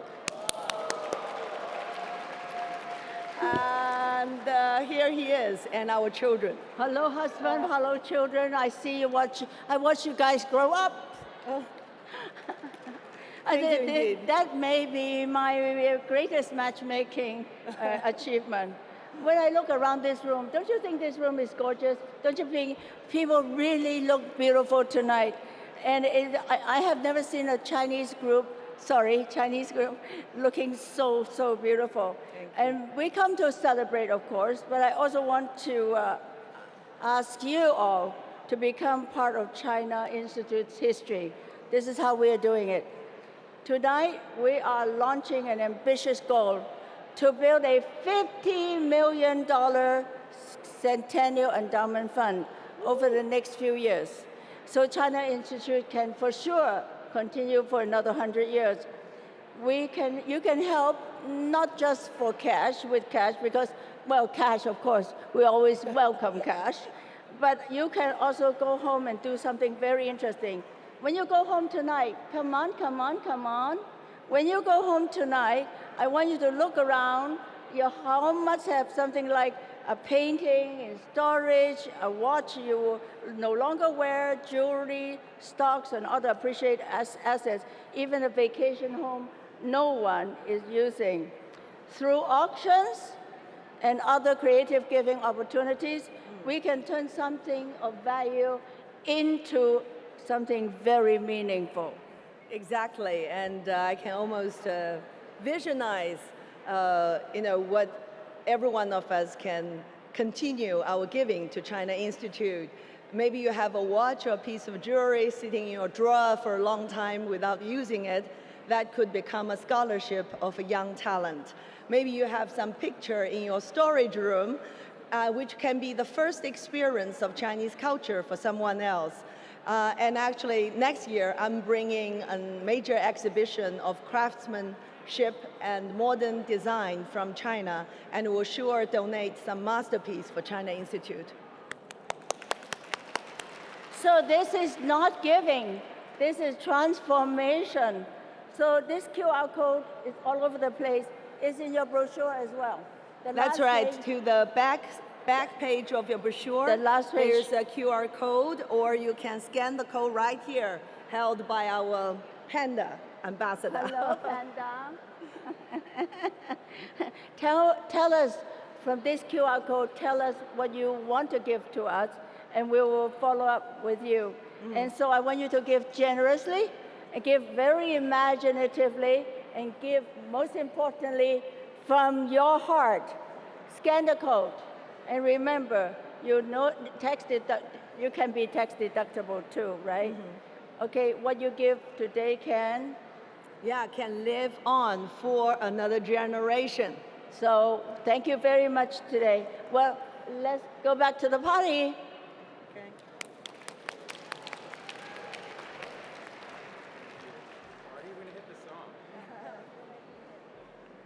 We have a great Centennial song. Let's hear it. Do we have that Centennial song ready? This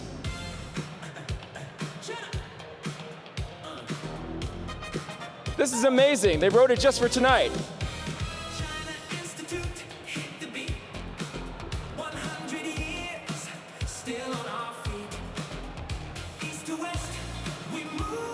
Come on, get up on your feet and dance. Oh my gosh, this giant cake.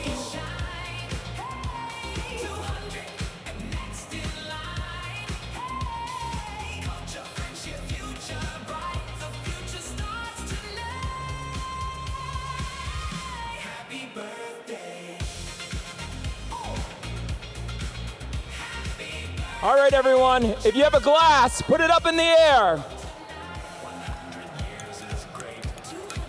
Come back. Okay. All right, on the count of 3, we're gonna say happy 100th birthday China Institute. Ready? 1, 2, 3. Happy 100th birthday, China Institute! Fabulous, fabulous. Toast to you all.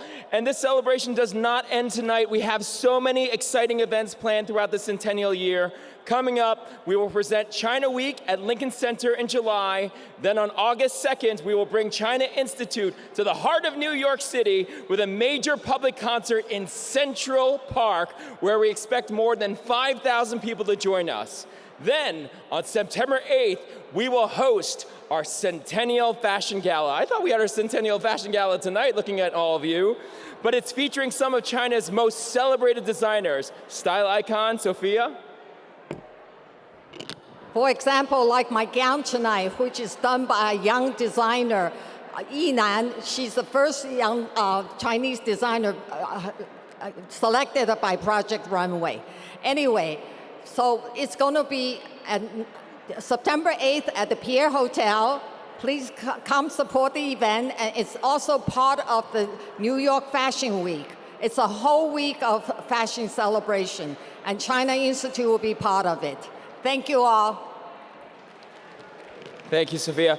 And before you leave tonight, you will all be receiving a gift bag, including 3 special books celebrating China Institute's history and impact. These are achievements that all belong to you. So, enjoy your dessert, raise your glass one more time. Happy birthday, China Institute! Thank you so much for coming tonight. Good night and have a great evening.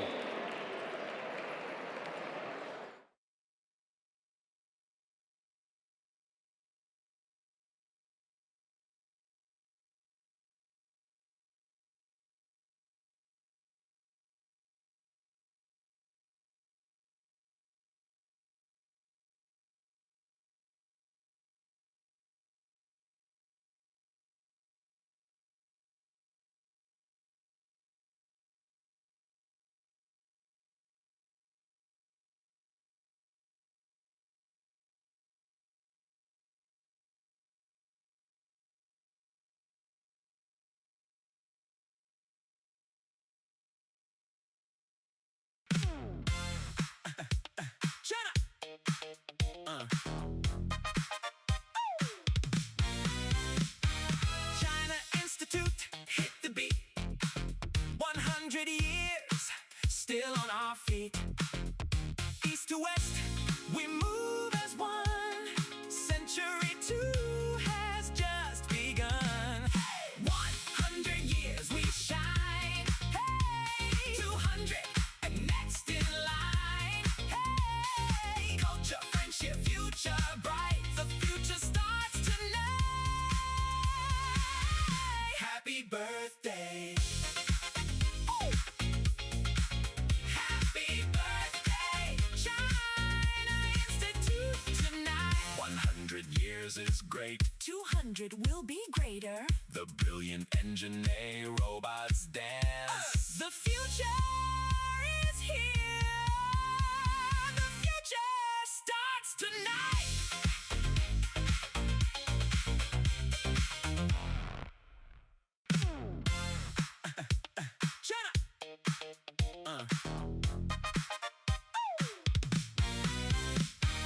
China Institute, hit the beat.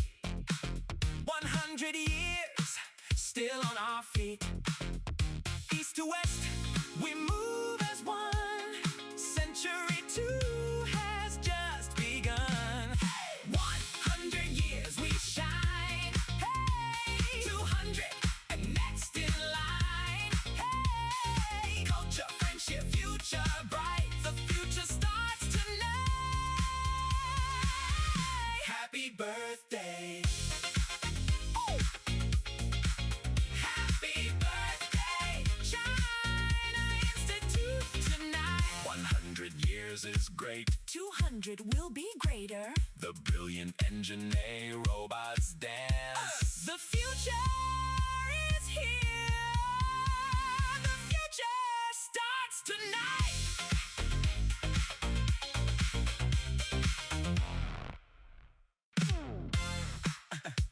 China.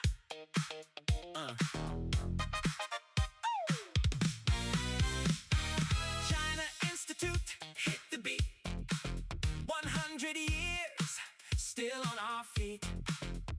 East to west, we move as one.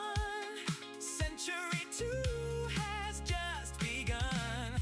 100 years we shine. Hey, 200 and next in line. Hey, culture, friendship, future bright. The future starts tonight. Happy birthday.